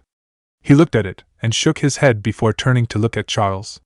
"This might be a solid textbook plan, but you didn't make the plan to best utilize your known team members' strength and minimize that of your opponents. With me on the team, that can change. That is if you're willing to listen to my advice and tactics." Charles blinked his eyes in surprise and blurted out, "You're willing to join my team just like that without any favors? Why?" A fox-like grin appeared on Naruto's face as he replied, "Everyone's starting to act like the Ares cabin has this game in the bag. Before I came to America, I was often regarded as the underdog in schools, so I have a soft spot for underdogs. Besides, where's the fun in winning if your team has all of the known advantages in a game? It's one thing to stack the odds in your favor in a battle, but it's completely different in a game." The older counselor nodded his head in understanding. He then decided to humor the 12-year-old by saying, "Just how would you suggest we go about playing this game?" There was no harm in listening to Naruto's suggestions since he didn't have to follow them. Besides, Naruto was a very bright kid when it came to combat, and he just might have a solution or the start of one. As soon as he got the okay, Naruto pushed all of the blocks off of the map and began rearranging them. He then began to explain his idea as he rearranged the pieces. "The key to our success will be to utilize the wide collection of abilities available to us. Our cousins in the Demeter and Dionysus cabins can form the backbone of the flag's defense. Using their abilities on plants, they can create a powerful defense. I doubt many campers would want to go through thick rose bushes full of inch-long thorns with poisoned sumac entwined with the bushes to get to the flag." Naruto paused to point to a point on the map. "This is the optimal spot to place the flag. The foliage around this tree already has poisonous and thorny plants sprouting up, which will make starting my plan easier. I can place the flag on a high branch so that it is both visible and hard to get to for our opponents. Meanwhile, these two nearby trees and this smaller clump of bushes down here will provide excellent cover for defenders to pick off anyone trying to approach the flag's defenses." Charles quickly shook his head and replied, "Your idea of using thorn bushes and poisonous plants to defend the flag is unorthodox and brilliant, if a bit mean-spirited, Naruto. However, your idea of defensive placements is poorly thought out. They're too far apart to quickly support each other in melee combat, not to mention that the good cover in those locations makes it impossible to use a bow properly. The growth simply puts too many limitations on where you can aim, or even draw a bow. Also, that growth and those trees aren't suited to hiding an adequate defensive force, as they are too small to cover more than 2 people." Naruto reached into his back pocket, grabbed a slingshot, and promptly plopped it down on the table. "The growth isn't thick enough to hamper the use of these at all. Sure, a slingshot doesn't have the range or power of a bow, but its abilities more that meet our needs. A paintball shot from one of these will hurt anyone trying to get to the thorns. As for the cover issue, that isn't an issue for my plan since I factored on the flag only having 6 defenders." Charles had a stunned look on his face and remained silent from shock as Naruto laid out his remaining plan. Naruto quickly put most of the friendly blocks in the center of the map near the territory dividing line. He put a much smaller group of block near the bottom edge of the map by the border. Finally, he finished everything off by putting a group half the size of the smaller grouping at the top of the map near the border. With the pieces in place, Naruto confidently spoke up. "An all-out attack on the opposing team will throw them off guard and give us the advantage. That is the main purpose of the main grouping, as it should tie up most of the other side's forces. This will allow these 2 squads to enter enemy territory and steal the other side's flag. They're split into 2 squads because the other team might suspect our main attack force is a diversion. If they find one team, then they will focus their remaining forces on them, allowing the other team to complete its mission." The stunned look on Charles's face quickly turned into a grin as he analyzed Naruto's plan. It was so outside the box that no one else at camp would ever think of it themselves. However, it had a very good chance of succeeding. Even if it failed, it would make the game fun and exciting to play. Charles turned to Naruto and said, "How soon do you think you can create personnel lists for the various squads in this plan of yours?" Olympus was not in its usual festive mood.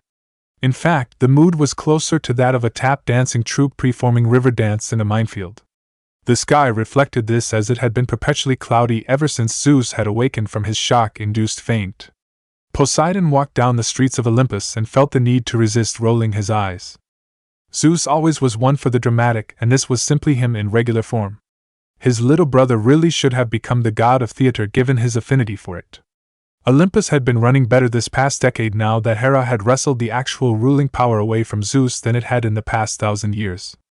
Probably because Hera didn't spend half the day looking for new conquests like her husband seemed to do. Poseidon shook his head to clear his thoughts as he walked down Royal Lighting Street. Hestia and several of the minor deities had asked him to talk some sense into Zeus so that things could get back to normal around Olympus.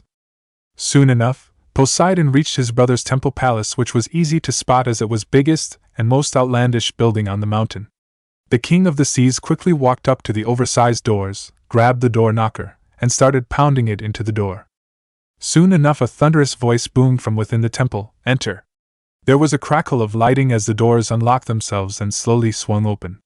Poseidon wondered for a second whether or not the doors could open without the dramatic settings. Poseidon quickly walked into the temple and made his way down to the practice range and rolled his eyes. Zeus had set up a bunch of practice dummies and had them dressed up like Minato Namikaze. Seriously, just how childish can one god get? Where Zeus found out what Minato looked like, Poseidon didn't know, but he figured that one of Zeus's attendants had gotten it by observing Naruto.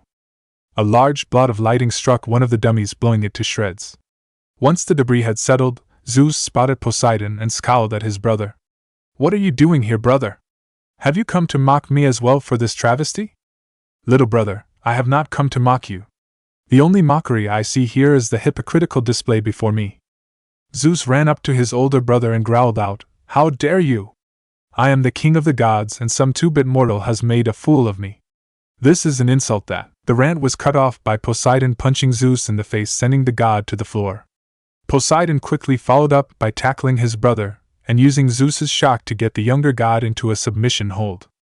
Poseidon quickly growled out, "The only fool that has been made recently is me and Hades after you got us to agree to that pledge after World War II. Who was the god that couldn't last a year before seducing a mortal? Damn you, Zeus, Rita Hayworth was a married woman at the time. It was only because of Taichi and the fates working overtime to cover your ass that Talia was your first half-blood born after the pledge." Zeus tried to force Poseidon off of him, but he couldn't get his older brother to budge. The sad fact of the matter was that Zeus had lost much of his power over the centuries because he spent his time womanizing and feasting on Olympus. In truth, the king of the gods was only marginally more powerful than his children were in their prime.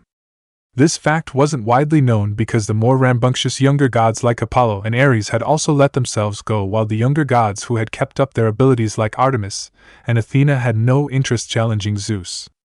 The Master Bolt also helped Zeus, since when he used it, the magic of the bolt ensured that it struck with full power its master could muster in his prime.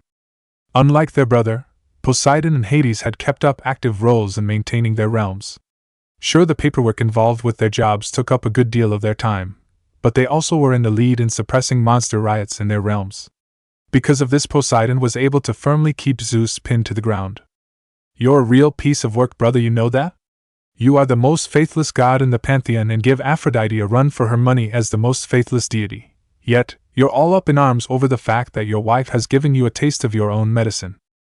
Might I remind you that Naruto's birth only happened because your wife was enraged enough at your blatant and outrageous behavior to accidentally create a mortal version of herself." Not willing to face the truth, Zeus tried to throw Poseidon off of his game to take control of the situation. "That's rich coming from you. How many lovers and bastards have you had over the centuries? What right do you have to preach to me on this issue?" Without even blinking, Poseidon replied, 836 lovers, of which 379 were mortal women, 442 were nature spirits, and the remaining 15 were goddesses. From those lovers I have had 792 children, with 385 being half-bloods. I may have a wandering eye, but I also have my standards, brother, unlike you. There has never been any trickery between me and my lovers. I also accept that I cannot demand one thing of my wife while I do another. All of my 147 step half-bloods have had my protection. At the same time, I tried to stay faithful to Amphitrite, and I've resisted many would-be lovers. The lovers I do take I have cared deeply for, and unlike you I've never viewed them as a notch on a crass scoreboard or unpaid whores. That is what gives me the right to talk to you on this matter, brother. Now grow up, and start listening to Metissa's advice if she hasn't had the mercy of fading from your gut yet.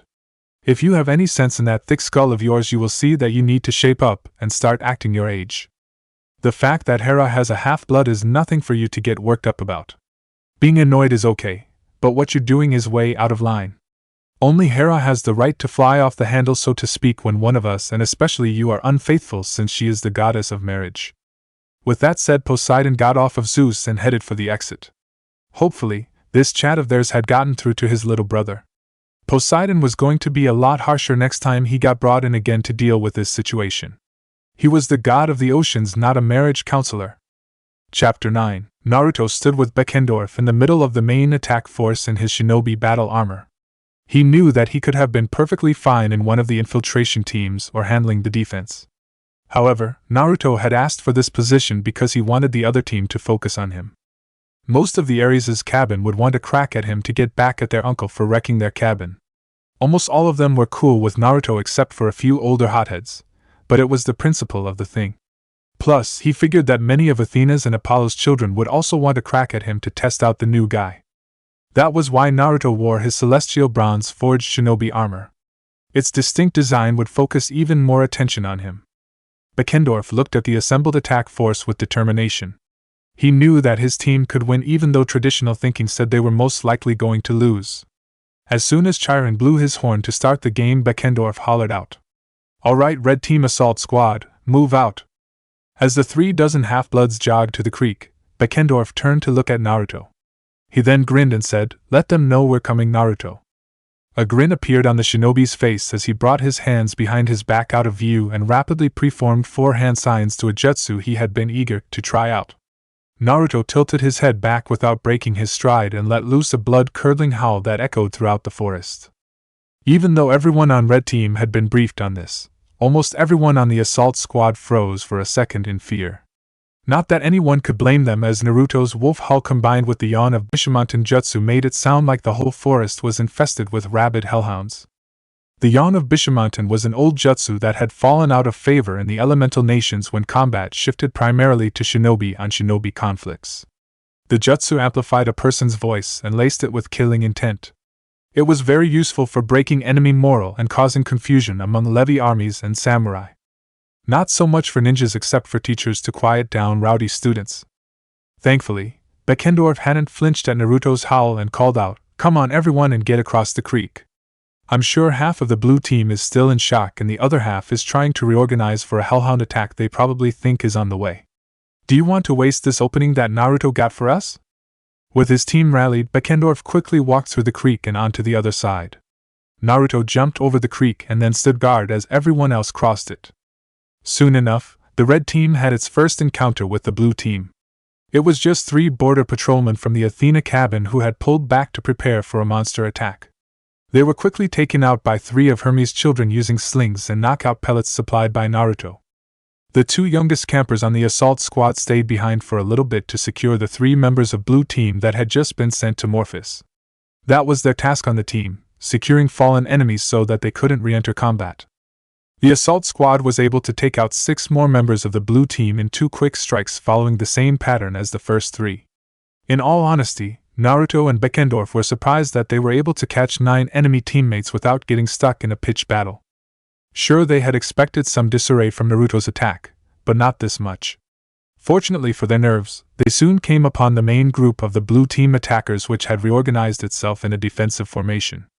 There was a brief second of confusion and disbelief on the part of the blue team when they saw the red team's assault squad. Realization quickly hit them that the hellhounds they had been preparing for weren't real.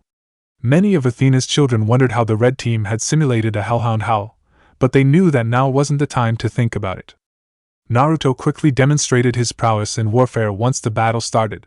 He was like a demented gopher on coffee as he jumped between blue team members and off of various trees in his assault. Everyone knew that he was in extremely good physical condition, but no one had expected such an off-the-wall, unorthodox fighting style. How could the blue team prepare a defense against him when the shinobi half-blood would attack at previously unknown openings? Annabeth was knocked out in the first minute as Naruto jumped over her head, kicked her in the back, and then used her as springboard for his next attack. The other members of the red team weren't about to just let Naruto win the day for them by himself. They all put pressure on the disorganized blue team, knocking more and more opponents out of the fight. Occasionally, one of the red team would be knocked out by the blue team. But for every member of the red team taken down, the red team lost 3. The senior members of the Ares and Athena cabins tried to rally the blue team.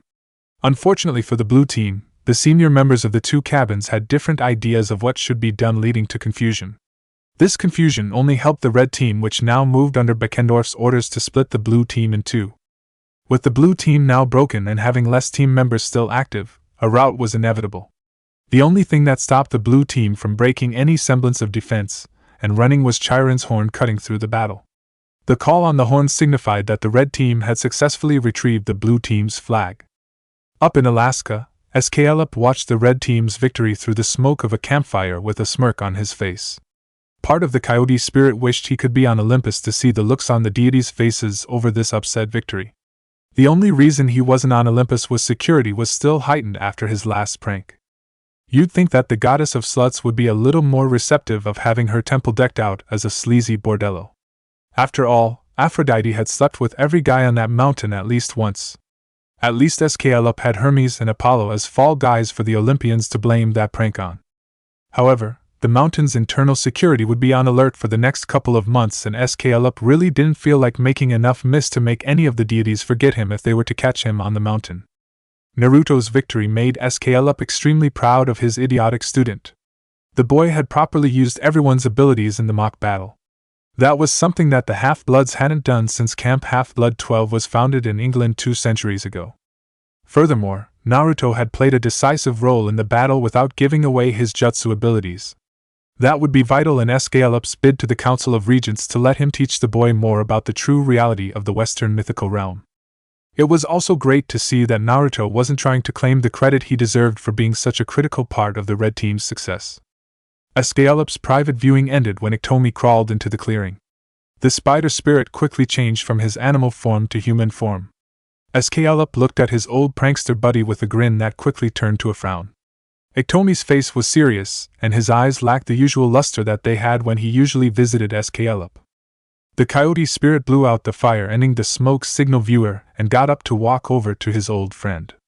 In a serious tone, Sklup asked, "What is wrong, brother?" Iktomi sighed and replied, "That cursed Proto-Roman bitch sent yet another of her children to find that blasted statue of hers." His voice was now filled with self-loathing and rage as he started to rant. "I'm getting sick and tired of having to kill every kid she sends to try and reclaim her status as a war goddess among the corrupted. I'm telling you, Sklup, that we should have expunged her from existence when she was born like those other divine bastards of Zeus who showed the taint.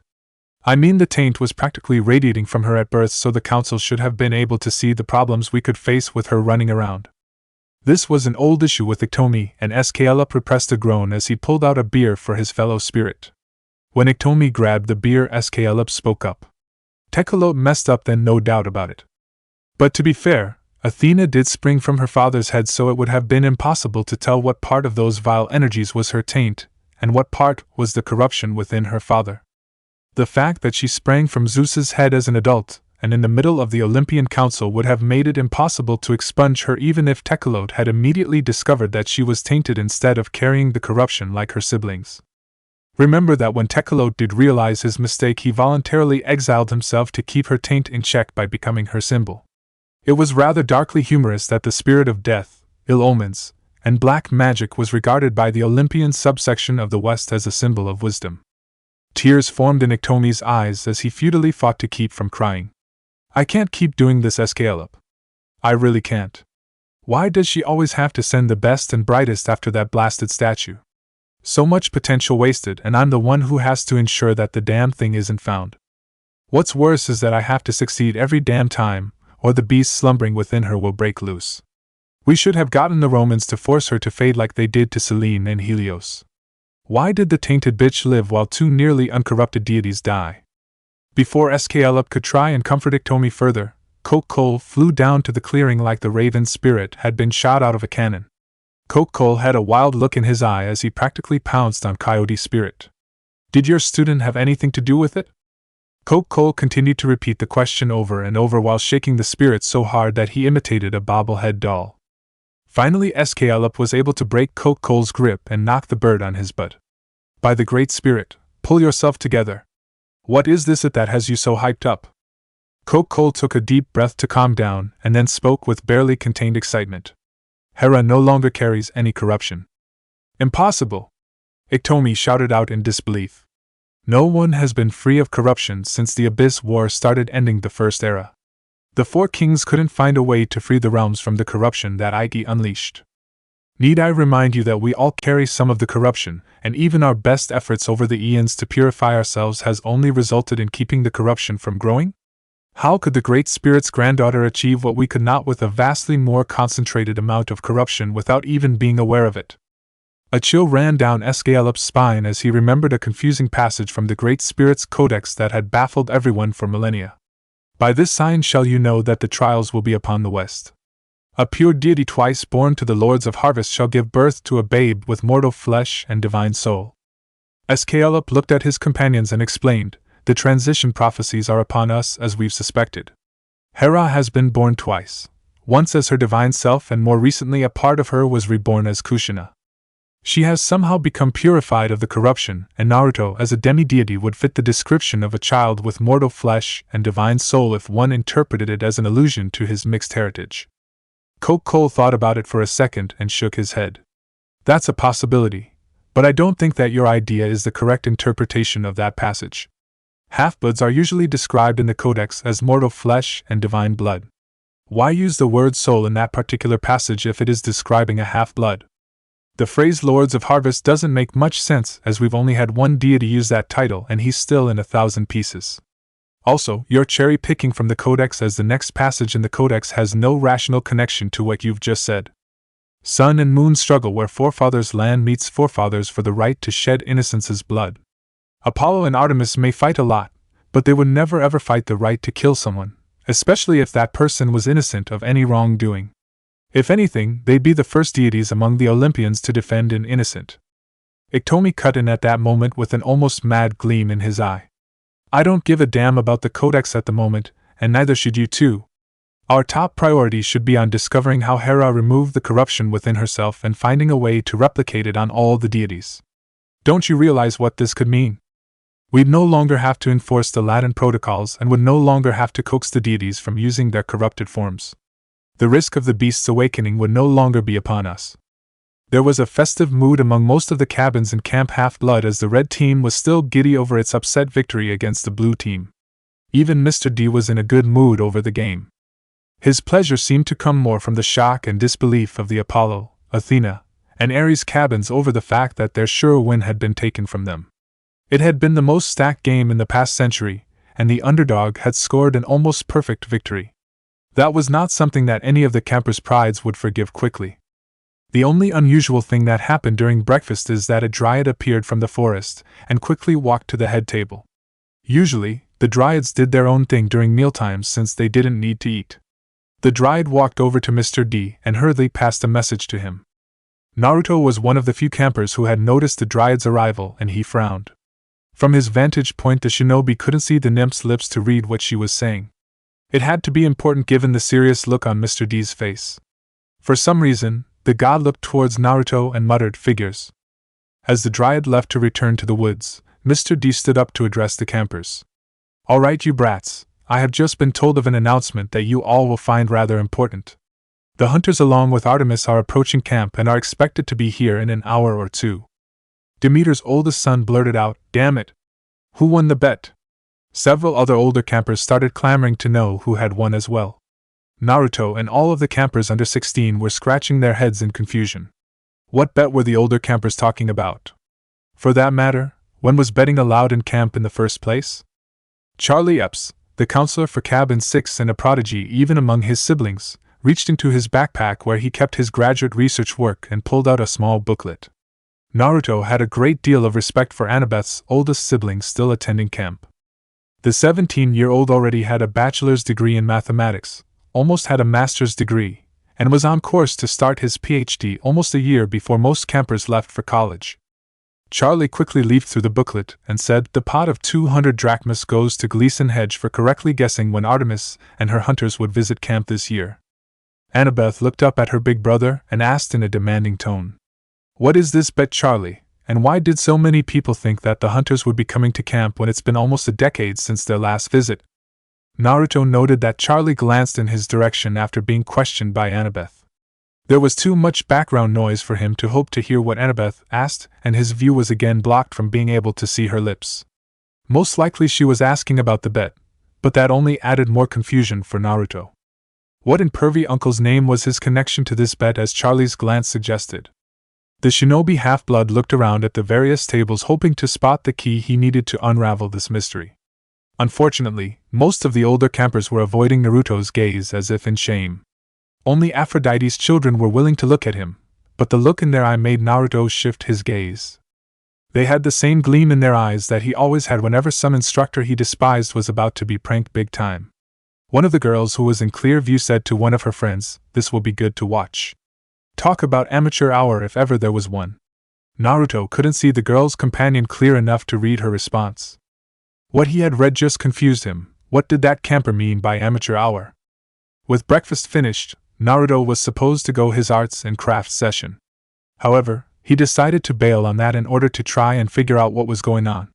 The young shinobi sat in front of his cabin and began writing out the facts that he could think of that could possibly relate to this situation. 1. Artemis had apparently placed him under her protection, which was very rare for her to do for a boy. 2. His mother's letter hinted that Artemis's protection was because she was risking some sort of trouble or penalty otherwise. 3. The fact that he was under Artemis's protection had sent up alarms among the half-bloods he knew back up north. 4th, although Naruto wasn't too sure on this one's relevance, one of his more frequent dreams was of a doe and a dove fighting, which suggested some sort of contention between Artemis and Aphrodite. On Naruto's notepad, that fact was circled and had a question mark attached to it. It wasn't clear whether those dreams were revealing something relevant to his situation or if they were just reminding him that those two goddesses did not get along. Fact number 5 was that Artemis and her hunters were coming to camp, which all the older campers had been suspecting. Finally, there was fact 6. The elder campers had apparently tied Artemis's arrival with him joining camp. When added up all together, these facts equaled? One might think that being the son of the goddess of marriage, Naruto would be more aware of relationships and potential romance. The simple fact of the matter is that marriage and romance had absolutely nothing to do with each other. One dealt with important bonds that were the cornerstone of civilization, and the other dealt with often fickle emotions. Things were better when marriage and romance aligned, which was why Hera and Aphrodite tried to coordinate their efforts in those fields. Not always to best of success, as the high divorce rates were showing, but that was something that Hera blamed on Aphrodite and her love for love polygons. Bonds and commitment were at the heart of marriage, and Naruto had those concepts woven throughout his being. Anyone who knew him could testify to how seriously he held the bonds of friendship, which were the only bonds he had real experience with, and that his word was as solid as an oath to Styx. While Naruto was trying to figure out the link between him and Artemis, Chiron was making his usual rounds to catch the stragglers and the activity dodgers. He already had sent 3 of Hermes's kids back to swordsmanship practice. The old trainer could feel that things would be chaotic enough if his niece was coming to camp for her hunt. The last thing he needed was a prank war erupting. Chiron saw Naruto by his cabin and was about to grab the boy's ear when he saw the notepad. Very quickly, the old teacher realized that Naruto had no knowledge of Artemis' ancient wager with Aphrodite. The question on Chiron's mind was whether or not that was a good thing. After a second, Chiron politely coughed to get Naruto's attention. "Naruto, breakfast is over and you need to go to arts and crafts." Naruto looked up at Chiron and said, "Can I have a few minutes to try and solve this puzzle? All of the older campers are acting like there's some sort of connection between me and Lady Artemis, which doesn't make any sense. I don't like be out of the loop when something involves me. Can you tell me what everyone is referring to if you know?" Chiron sighed and replied, "I know what you are asking to know, Naruto. However, I must ask you to rein in your curiosity. There could be serious negative consequences for many of you know too much too soon on this issue." Others in camp know what is in play because it's something we teach the older half-bloods, and they've all been sworn to not tell you or any of the younger campers at this time. You will be told what you need to know when the time is right, so don't worry. Now, you have a class to get to and I expect you to be there, Naruto. Artemis and her hunters walked towards the border of Camp Half-Blood. While the hunters had never been particularly happy going to camp, this time they had the aura of a funeral procession. Artemis and several of the hunters winced when they saw Talia's tree. Talia's rejection of the hunt hadn't been the first rejection even in this century. However, it had been the rudest rejection that anyone had given in a very long time. That being said, no one wanted a strong and brave young maiden's life cut so tragically short. For a split second, Artemis wished she could trade places with her half-sister before banishing the thought. Without wasting any more time, the hunt crossed Camp Half-Blood's border and made its way to the big house. When they reached the big house, Artemis turned around to address her handmaidens. Go to cabin 8 and make yourselves at home, as we'll be staying here for a while.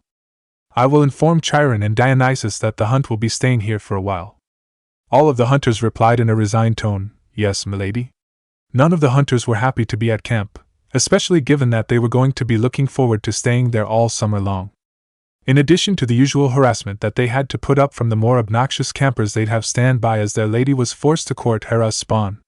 It burned them that Artemis was being forced to break her long-held and cherished oaths. The only thing that kept the hunters from being up in arms over Artemis being forced into marriage was the fact that she was doing it to protect them. If Artemis was willing to put up with this indignity and disgrace for their sakes, then the least they could do was be supportive of her. Artemis watched her hunters walk over to cabin 8 and waited for all of them to enter the cabin. If confronted, the goddess would no doubt say that she was watching to make sure none of her hunters were pranked as they settled in from a long journey.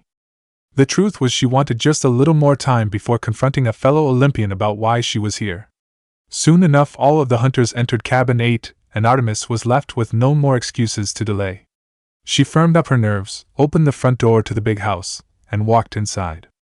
Once inside, Artemis recoiled in disgust. Dionysus and the Council of Cloven Elders were all sitting around the poker table playing a game of cards and looking like stereotypical fat white trash trailer park losers. Was it really that hard to comprehend why she liked being a maiden goddess when most men fell to these kinds of standards? One of the satyrs was half drunk when he and the others looked up from their game to observe Artemis's arrival.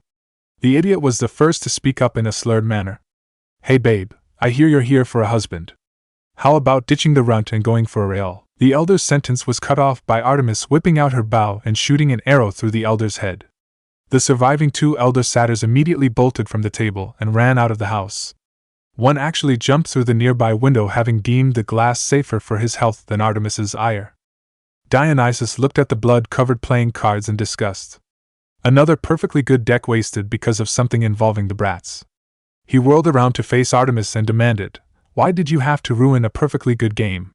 I was winning in case you wanted to know." Artemis rolled her eyes and said, "I'd suggest that you choose less uncouth players for your next games so that I won't have to ruin your games when I need to put them in their place. My hunt has taken residence in cabin 8, and will be staying in camp for the duration of the summer term. If you need me, I will be talking with Chiron. Also, I will be dining with my hunters instead of at the head table, so inform the nymphs on kitchen duty to make the necessary arrangements." Dionysus's face started to turn purple with rage. He quickly stood up and walked over to his half-sister and glared at her. "What the tatters do you think you're doing, Artemis? In case it slipped your mind, Tinkerbell, you can't be here. No god or goddess is allowed to stay at Camp Half-Blood, since that is living with the half-blood brats, which is against the law.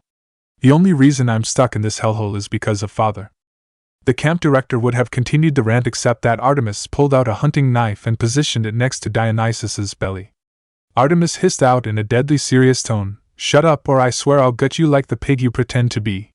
That law doesn't apply to me because I don't have half-blood children. I have my hunters, and since they are my handmaidens I am allowed to be and stay wherever they are.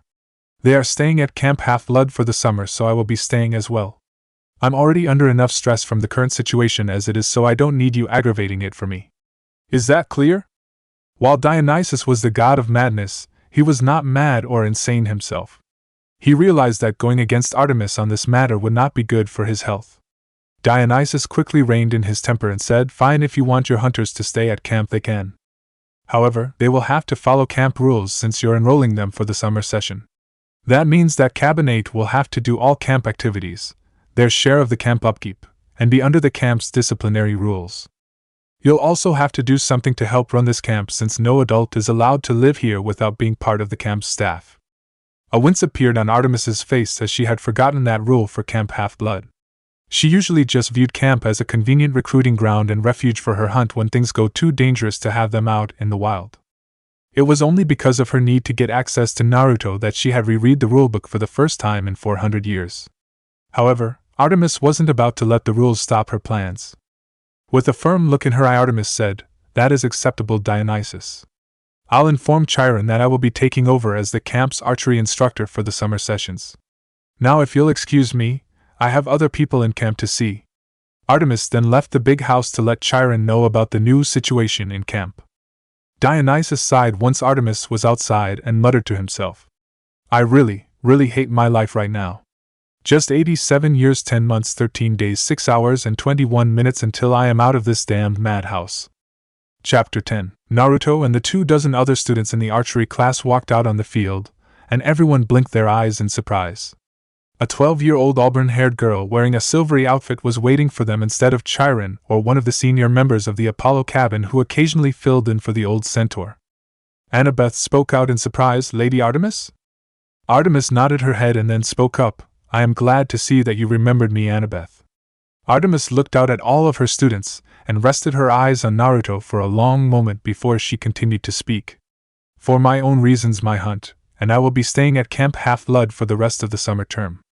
As such, I will be your new archery trainer for the summer term.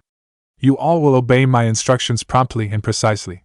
Failure to do so will result in you spending the rest of the day as a jackalope. Is that clear?" Immediately all of the students started nodding their heads to show that they understood Artemis's instructions. None of them wanted to spend any time at all as a jackalope. For a brief second a small smile of satisfaction appeared on Artemis's face. She then had everyone line up at the range and begin shooting. After 5 volleys were fired, Artemis ordered everyone to stop, and transformed her first jackalope. Her foolish nephew thought that would be better to fire the 6th shoot he had drawn instead of putting the arrow back in his quiver. While the new jackalope sprinted for the safety of his cabin, Artemis began to walk down the range critiquing everyone's shots. Despite what most of the guys thought, she did not mock them, she did not look down upon them, and she did not judge them harsher than she did the girls. Part of Artemis wanted to groan in frustration when she picked up those surface thoughts from her students. She was the goddess of maidens, not feminazis for Olympus's sake. Somehow, people had taken her attacks on the disgusting scum who hurt young girls and turned it in their minds into a hatred for all men.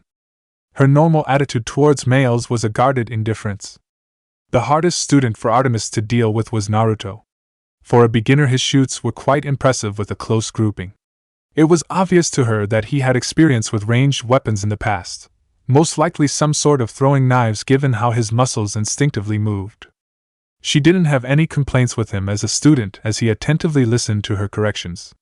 What made teaching Naruto so hard for Artemis is that she had to fight the urge to turn into a deer and run away every second she was close to him. Between the fact that she had to get him as her husband and the fact that Naruto had knocked her out last time they were near each other, her instincts were in overdrive. However, the most nerve-wracking thing about Naruto for Artemis were his thoughts on her, or to be more precise, the lack of thoughts she picked up. That wasn't supposed to happen at all. Surface thoughts were something any deity could pick up from mortals or demigods.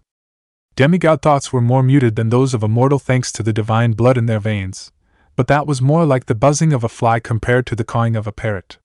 The muted symphony of thoughts was usually something Artemis, like all the other deities, ignored. After a few hundred years one will have heard the entire gambit of thoughts that people can have about you. Deities only needed to read a person's thoughts if they were looking for specific information, like Artemis had tried to do several years ago. This wasn't the case with Naruto. His surface thoughts weren't broadcasting at all. Gods and goddesses were not used to dealing with new things, and Artemis found her inability to read Naruto to be very nerve-wracking. It also made her task of getting Naruto harder, since many deities use the reading of a mortal's surface thoughts to help them win their conquests over. Artemis had always considered it to be rather crass of her relatives to do so. This was especially for her male relatives, because many of them liked to brag about how quickly they seduced their conquests. Tartarus, the only reason Artemis was considering using that tactic was because she couldn't fail her hunters by not catching Naruto. Finally, the class ended and Artemis was able to send them on their way. Part of her wanted to pull Naruto to the side and talk with him. She didn't do so because she was too uncomfortable with the idea of being alone with him now that she couldn't read him. Artemis knew that she wouldn't have any students for a while and decided to burn off some stress by running through the woods. While running, she didn't have to think about why she was at Camp Half-Blood or what the future might hold. She could simply be. Artemis's run ended when she heard a voice call out, "Have you cleared your head yet?" Artemis stopped mid-stride and whipped around into a defensive position. Her eyes quickly spotted someone lying against the tree trunk on a branch of a nearby tree. It took the maiden goddess a split second to recognize the figure, and her eyes narrowed in fury. She immediately hissed out, "Hera! What are you doing here?" Hera looked down at Artemis and dismissively said, "What? Can't a goddess pop in to check up on one of her less annoying nieces? Today is supposed to be your first official meeting with your future husband if you play your cards right after all. Part of me was curious to see if you would try and seduce Naruto today, or if you just save the tumbles in the mud for when your potential boyfriends are asleep." Without a second thought, Artemis leaped into the air and landed on a tree branch next to Hera. She then hissed out, "Are you trying to force me into that deal of yours? How did you mute Naruto's thoughts?" Genuine surprise appeared on Hera's face and she murmured, "Naruto's thoughts are mute?" Hera thought back to all the times she had been with Naruto, and her eye widened when she realized that she had never heard his surface thoughts like the other demigods she encountered. Naruto's thoughts were as open to her as any other half-blood, but that was because of the fragment of Kushina that was sealed into the seal with the Kyuubi. "Not sure how that happened, I'll definitely have to investigate it in my spare time." Hera shook her head and said, "I can look into that later." She then turned to Artemis and said, "The truth, Artemis, is that I came here to try and offer you some support. Like me, you're getting ready to experience parts of your domains that you never wanted to face." Artemis's eyes narrowed and she asked, "What do you mean by that?" The younger goddess watched as Hera's face gained a blank and foreboding expression to it. "As you know, we experience our domains as part of ruling over them. What we all tend to forget about is that we eventually have to experience all aspects of our domains. We can delay those aspects for an extremely long time even by immortal standards, but destiny has a way of catching up with us. I honestly wasn't aware of this until after Kushina was born when I went to the Fates about my situation then. They explained this to me and later advised me to have Naruto in part to bring your bet into play. It is the kinder of the two alternatives you're about to face." Fear chilled Artemis's spine and she whispered, "You don't mean?" She couldn't bring herself to say the other option, hoping that she had misheard. Hera frowned and said, "If you truly cannot bear to be with Naruto, and you are willing to forfeit your hunters, then I urge you to find a husband you can stand and have his child. If you do not, then the fates have assured me, you will be raped in the upcoming decades. Regardless of your wishes, your years as a maiden are numbered just as the years of my marriage are numbered." Hera let out a bitter chuckle and said, "I suppose this is how mortals feel when other deities decide to make sport of them." Before Artemis's thought could become depressed, Hera stood up and shockingly pulled the younger goddess into a tight embrace. Part of Artemis was shocked at Hera's actions. While the two goddesses were usually very amicable, they had never been very close. Another part of Artemis was thrilled at the warmth and closeness Hera was offering as means to drive out her terror at the recent news. For several minutes the two just stood together hugging each other. Eventually Hera ended the hug and said, "We both are facing challenges that we never wanted to face. Even if I had not created my avatar, I would have eventually been driven and spit to take a lover to make my husband feel the pain of adultery. Part of me still wants to believe that such a thing wouldn't happen. However, the fates were quite clear on that point. I will tell you this, that as my wedding present to you, even if you do not marry Naruto, I will allow you access to my sacred spring so that you can regain your virginity once a year." As soon as Hera said that, she vanished, leaving Artemis alone in the woods. Zoe frowned as she looked at her dinner. The meal itself was good. In fact, the nymphs who prepared it had reserved the best cuts and selections for the Artemis cabin, as they usually did whenever the hunt visited Camp Half-Blood. Her frown was because the campers had finished their weekly Capture the Flag game a few hours ago, and Artemis had told them that they'd have to join in the next round of Capture the Flag. Unlike previous games, it wouldn't be hunter versus camper since the hunt was enrolled for the summer session, and thus considered to be campers as far as the rules went. The only reason Chiron hadn't required them to join this last round was because the hunt came in the middle of the week. The red team had won again, but the cheers were more muted than the team's last victory. A member of the Hephaestus cabin had gotten the flag from the blue team. Since a cabin couldn't have two flags, Beckendorf was required to hand over the second flag to the cabin that had contributed the most to the team's victory. Beckendorf had given the blue flag to Naruto despite of some protests from his siblings and from the Ares campers. The main reason his siblings complained was because they didn't want to fight against Naruto. Having to join in the stupid capture the flag game was only part of Zoe's foul mood. The other and deeper problem for her was how the red team won the game. They had used completely different tactics and formations than any she had ever seen. Usually the campers used a small set of tactics that had been handed down to them from older sibling to younger sibling. Those tactics had thinned a great deal ever since the Great Separation because the lost tactics had been created to deal with the Romans. The tactics and strategies that Naruto had so recently introduced into Camp Half-Blood were very unique. They also had no basis in usual Half-Blood tactics, or in mortal tactics. Moreover, Zoe had seen something very disturbing when she had observed the game in order to find out more about Naruto. The battle doctrine Naruto was introducing to the campers was that of total war between demigods, and it was not his own. It was clear to her experienced eyes that Naruto had learned these strategies and battle formations from somewhere. There just wasn't the roughness of design in them to be an original creation. Zoe had seen plenty of points where the campers had been poor in executing Naruto's new battle doctrine, and there were other signs that Naruto hadn't tuned everything to the demigod's abilities exactly for the moment. However, everything Zoe did see was irrefutable evidence that Naruto was drawing on a battle doctrine that had been refined in the fires of war. That scared the old hunter more than she wanted to admit. Battle doctrines are a product of their time and the situations of the people who create them. The only kind of situation that could create such a doctrine that Zoe could think of would be if ancient Greece had been populated with demigods replacing the mortals. Where were these supposed demigods hiding, and how did they come to be? Not even the horniest of gods could father that many half-bloods. That had been proven back during the fall of the Western Roman Empire, when some gods such as Zeus and Apollo literally had contests to see who could fuck the most prostitutes in a day. Artemis looked at her lieutenant and sighed as she looked at Zoe's confusion and concern. It was obvious to her that Zoe's confusion was over what she had seen during the capture the flag game. In all honesty, what she had seen frightened Artemis a bit too. At least she had the comfort of knowing that it was almost impossible for something to go to or come from the shinobi world. However, another part of Artemis was proud of what she had seen.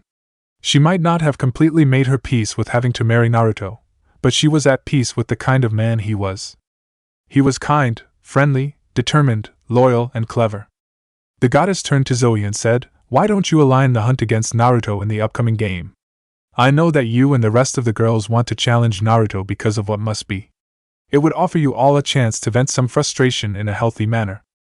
Besides, with all of the changes Naruto is introducing into the campers game, it might be interesting for you all again." Zoe smiled and said, "I'll think about it, Lady Artemis. It would be some fun putting that boy in his proper place."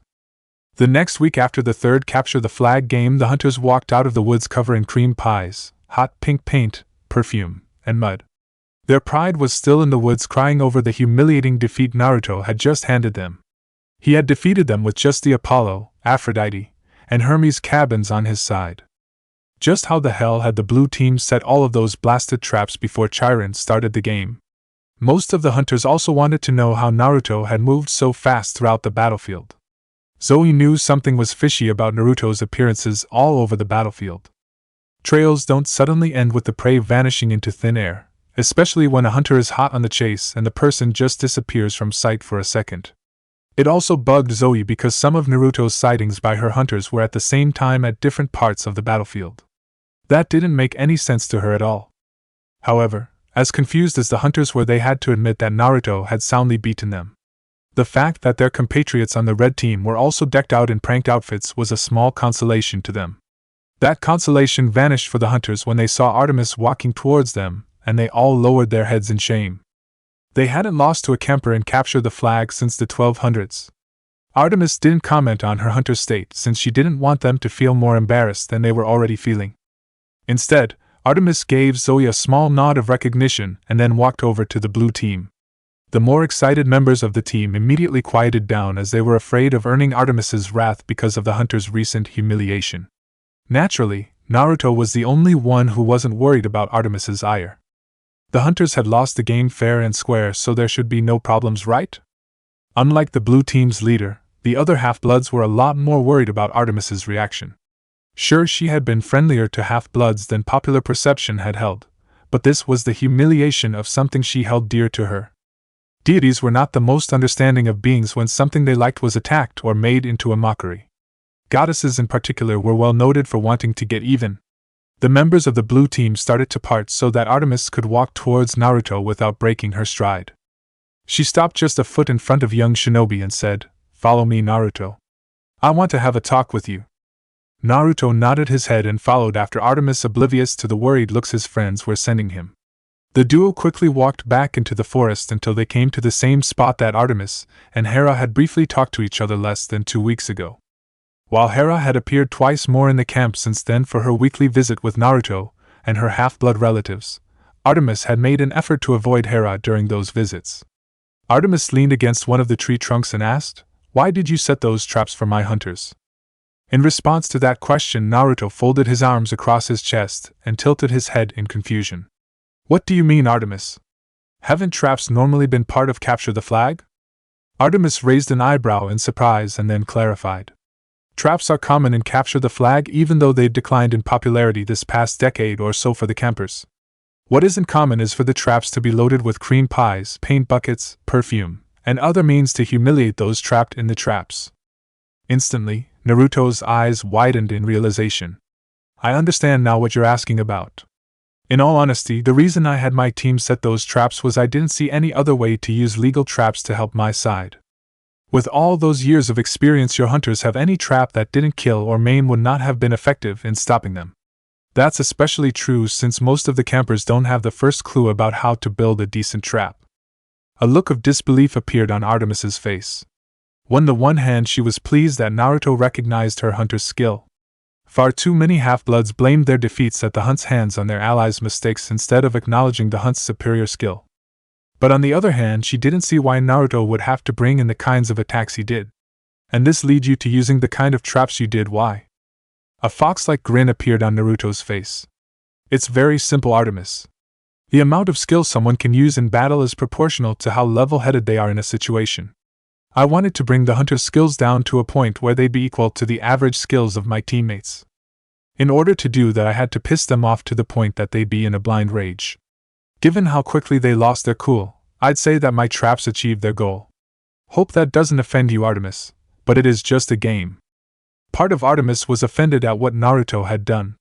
She had been rubbing the hunt's winning streak in the other Olympians' faces for centuries. It had been a source of pride to her that the hunters were more skilled, trained, and disciplined than any camper. Part of her was downright enraged to lose that to a punk preteen, even if said preteen had nearly a decade and a half of war training. However, another part of Artemis was thrilled at the challenge Naruto was giving her hunters. As the goddess of the hunt, Artemis had a love for challenges. Few things could really get the blood pumping like hunting a powerful and dangerous beast.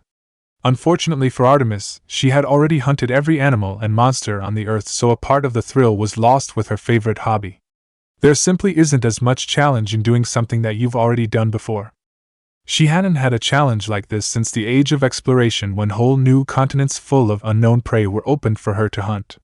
Naruto was full of surprises, and she knew from observing his night training that he hadn't unleashed a tenth of the tactics and tricks at his disposal. His sportsmanship was also a bit endearing to the goddess, as she knew most other campers present or past would have been trying to rub the recent victory in her hunters' faces. That old and half-forgotten rush came back to Artemis as she looked at Naruto. A small smirk appeared on her face as she spoke. "It doesn't offend me that you've made the game interesting again. That just makes my hunter's future victories all the sweeter." Luke Castellan watched as Naruto and Artemis returned from the woods, talking with each other like old friends. As soon as Artemis left Naruto's side, most of the blue team rushed over to lift Naruto in victory. Luke looked down at the captured red flag and felt anger burn in his chest. Part of the 17-year-old was annoyed that everyone was praising Naruto as if the kid had done all of the work in the game. He was the one who captured the flag and got it safely across the river. Yes, Naruto deserved some praise for planning their victory, but he was the one to achieve it. The fact that Naruto and Artemis were being so friendly towards each other also rubbed Luke the wrong way. Luke remembered the cool disregard that the goddess had held for him when he, Talia, and Annabeth encountered the hunt all those years ago. She hadn't cared at all what might have happened to him when he left the Hunt's camp. All she cared about back then was getting Talia and Annabeth to be her servants. Now she was all friendly with Naruto. That had to be a con of some sort given that bet she made with Aphrodite. As the campers moved to their dinner tables, Luke couldn't help but think about how unfair and wrong everything was. It was almost sickening how much the gods played favorites. How many half-bloods had he met over the years that died because they never made it to camp? How many campers were never claimed by their irresponsible parents who couldn't even bother to recognize that they had kids? Why wasn't his cabin given the most supplies since it did have the greatest number of residents? It wasn't fair and it wasn't right. The injustice in the Olympian system had Naruto as a perfect example. He didn't have to suffer any hardships to get to camp. Hera had given him to the care of a half-blood who had made it in the world, and who had then sent him on a safe trip to camp. What's more, Naruto had been claimed the instant he came to Camp Half-Blood and got a cabin to himself which Hera had personalized for him. Why should he get the royal treatment to Easy Street while others had to sweat blood to get half as much? How come Hera could come to camp every week to see her son but his father couldn't be bothered to visit camp? Luke's anger at the injustice of camp blinded him to some very important details. The most important detail was that Cabin 11 had been receiving an influx of new supplies such as towels, toiletries, and new camping bags. Luke had merely written those supplies off as his siblings getting better at raiding the camp storehouse. However, the truth was that Naruto was using his rights as cabin counselor to transfer Cabin 2's excess allotment of supplies to Cabin 11. They weren't doing him any good, so why should he hang on to them? Dinner was an excellent meal as always, and the former Red Team members were soon in good spirits as well. Cabin 8 quickly regained its usual boisterous atmosphere once Artemis passed along why Naruto had set the traps he did and promised them additional training. Luke's anger had quelled under the private congratulations of his cabin mates. The only one who wasn't in a jovial mood was Naruto because he was once again eating alone. He was happy that his side had once again won, but the unintended isolation at mealtimes just ate at the shinobi half-blood. Towards the end of dinner a bell rang in the big house, catching everyone's attention. Chiron immediately got up and started to walk to the big house while almost all of the tables quieted down. The only ones who spoke were the junior members of the hunt who wanted to know what was going on. Naruto enhanced his hearing as best he could and listened in as Artemis started to speak. The campers are about to find out who among them will get to lead a quest this year. Every year one Olympian gets to pick a champion and give them a task to perform for a great honor. We usually issue this quest a week or two after the summer session starts, but no later than the end of the first month. This year it is Hermes' chance to pick a champion. The campers are waiting to find out who will be chosen since this yearly quest is the only quest that will be issued to a half-blood unless an emergency comes up. Naruto sent a silent prayer of thanks to Taichi that the rest of the campers were keeping silent. He had been told that a yearly quest had been instituted for camp since the 50s, but he hadn't been told anything about how it worked. Naruto also gave a quiet thanks to Artemis for explaining things to her hunters so he could also learn. Artemis raised an eyebrow slightly and glanced over to Naruto for a second after hearing his prayer. Caroline then asked, "Do you give out quests as well, Lady Artemis?" That question caused most of the hunters to look at their mistress in curiosity. Artemis nodded her head and replied, "I give out quests as well when it is my turn to pick a champion. Most of the time I'll pick a young maiden as my champion, especially if there is a former candidate for the hunt who did not accept my offer to join us for respectable reasons. Last time it was my turn, I changed things a bit by choosing one of my more humble nephews instead. There was a ring of sex slavers going after nymphs that I wanted shut down, and I didn't want to risk my champion to the same fate. Thankfully, he and his team were able to accomplish their quest and free the nymphs before most were violated." Things became quiet on the pavilion after Artemis finished her explanation as everyone waited for Chiron to return. Minutes later, even though it seemed like hours to most campers, Chiron returned from the big house with a smile on his face. He trotted to the head table and then turned around to look at his students. "Everyone, I have good news. This year's champion and quest has been decided. Will Luke Castellan, son of Lord Hermes, please come here?" A round of applause broke out at Cabin 11's table as Luke stood up with shock all over his face. Luke saw the smiling faces of his cheering friends and then walked over to Chiron. The ageless trainer placed a hand on Luke's shoulder and said, "Lord Hermes has given Luke a formidable task, but one both he and I know Luke can accomplish. He has been tasked to journey to the Garden of the Hesperides and retrieve a golden apple from the garden. This is a quest which has not been successfully completed since Marco Polo, son of Nike, completed this quest in 1296. Chiron then turned to Luke and said, "Since you are the champion of the quest, you are excused from camp activities tomorrow. I recommend that you ask the Oracle about the quest in the morning so that you can have some time to think about its advice. Think about what you are told very carefully and wisely pick your companions. I have full confidence in your success, my boy, but one can always fail if they don't think things through."